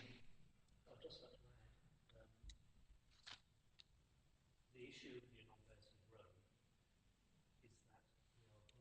we are gradually building, gradually Bearsted is moving towards the site actually further. Sorry, yep. No. Shall we start again? Sorry. The problem along Bearsted Road is that Bearsted is gradually moving into Thurnham because this site is actually in Thurnham, not in Bearsted. and therefore moving to the west. Maidstone is moving to the east. And the buffer we used to have along the north side of Bursted Road and then Ware Street is being lost. Starting from the motorway junction, we have Newham Court with its development. We then have the potential for an Aldi store, which is currently being viewed for permission. There's a hospital, there's a mental hospital. There are two schools built on the land shown on this plan as being landscape. So the distance between the two places is reducing rapidly. And as Councillor Springett has said, the applications that have failed so far are likely to be, it's going to be difficult to resist them in the future if this site is added into the urban boundary, because you will see the urban boundary has been specially realigned just to go round this site. It used to run along Ware Street.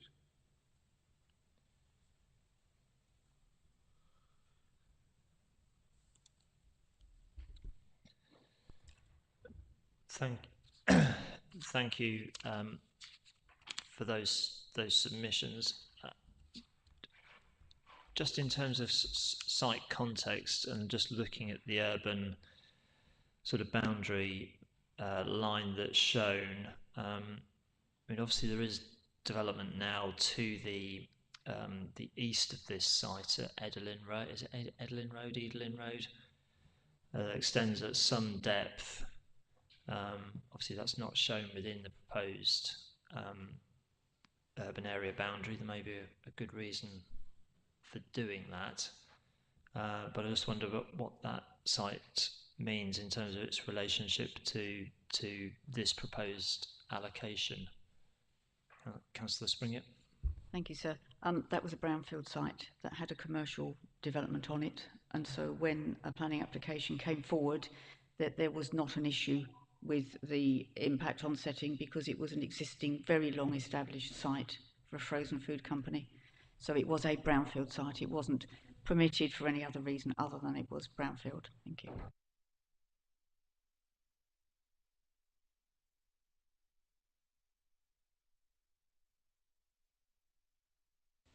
Thank you. I think my final point on the agenda for this site was whether the policy wording provides an effective framework for mitigation. I think Councillor Springer, you made clear that you're not persuaded, but I don't know if there's anything further either yourself or Mr. Kersey wishes to add in relation to what's proposed in the policy by way of mitigation, whether this is,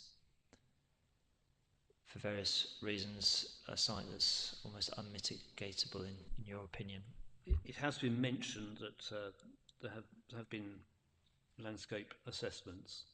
I'm not sure if they've been submitted to you, but certainly a full landscape and visual impact assessment ought to be it would be good to see it as a condition of the development of this site.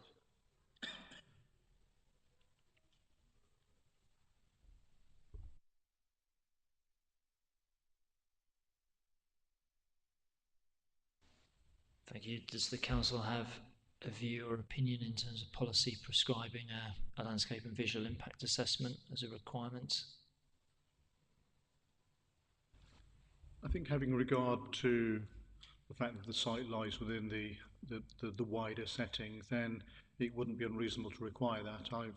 I've got a copy of one in front of me, so I'm sure the site promoters won't object to that either. The assessment has been carried out as part of the submissions that the applicant gave us at pre-application stage, so I think that would be a reasonable request, yes.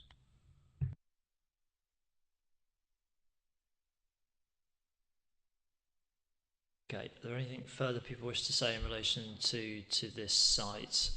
Councillor Springett? Just a minor point, whether consideration could be given in view of the lack of bus services, whether the developers should be required to contribute or fund a local bus service, whether that consideration could be given, because we don't have one. Thank you.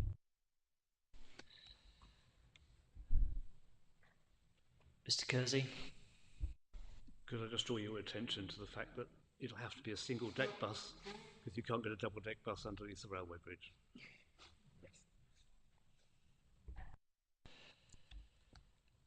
Thank you. Thank you. Obviously, I've heard various submissions. I think this is a site and area we'll go back to look at in terms of the various perspectives that people have drawn my attention to this afternoon. I've got no further questions of myself in relation to this site. Is there anything further the council wishes to say in relation to site 266? No. Okay, well, I think that brings to a conclusion our main items this afternoon.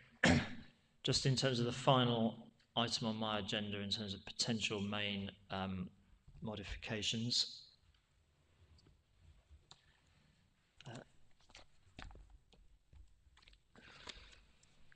I'm just looking at the council's initial proposed schedule at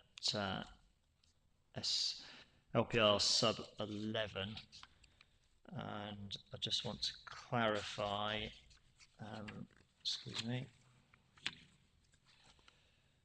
on page 4, the council's indicated it wishes to make some updates to policy SP3 in terms of latest clinical commissioning group information, and I just wanted to confirm that that would be a minor change. I don't need to see that by way of a main modification. It's a factual kind of update. Absolutely. So yes, purely factual update in regards to the details and consultation with the CCG. Okay. And then in relation to site 265, which we were discussing earlier this afternoon, I note the council wanted to make it is a minor factual change in terms of emergency access. Just to clarify, it's from Straw Mill Hill, not Straw Mill Lane. That's a minor mod. But I think in terms of potential main modifications, I find that in principle the allocation is sound, is in relation to the kind of the specificity we're referring to earlier. I think being clearer that there are parts of the site that won't be developed. I think at the moment the wording is not sufficiently clear in terms of land, the higher land to Dean Street, if it specifically does mean the Walnut Tree Meadow Nature Reserve. I think it needs to make that clear. And similarly land east of Stockett Lane, if that's known and established at this time, that's not a developable area. And then following the site visit, then potentially further main modification around sort of further detail about potentially buffering or distance from the grade 2 star listed building.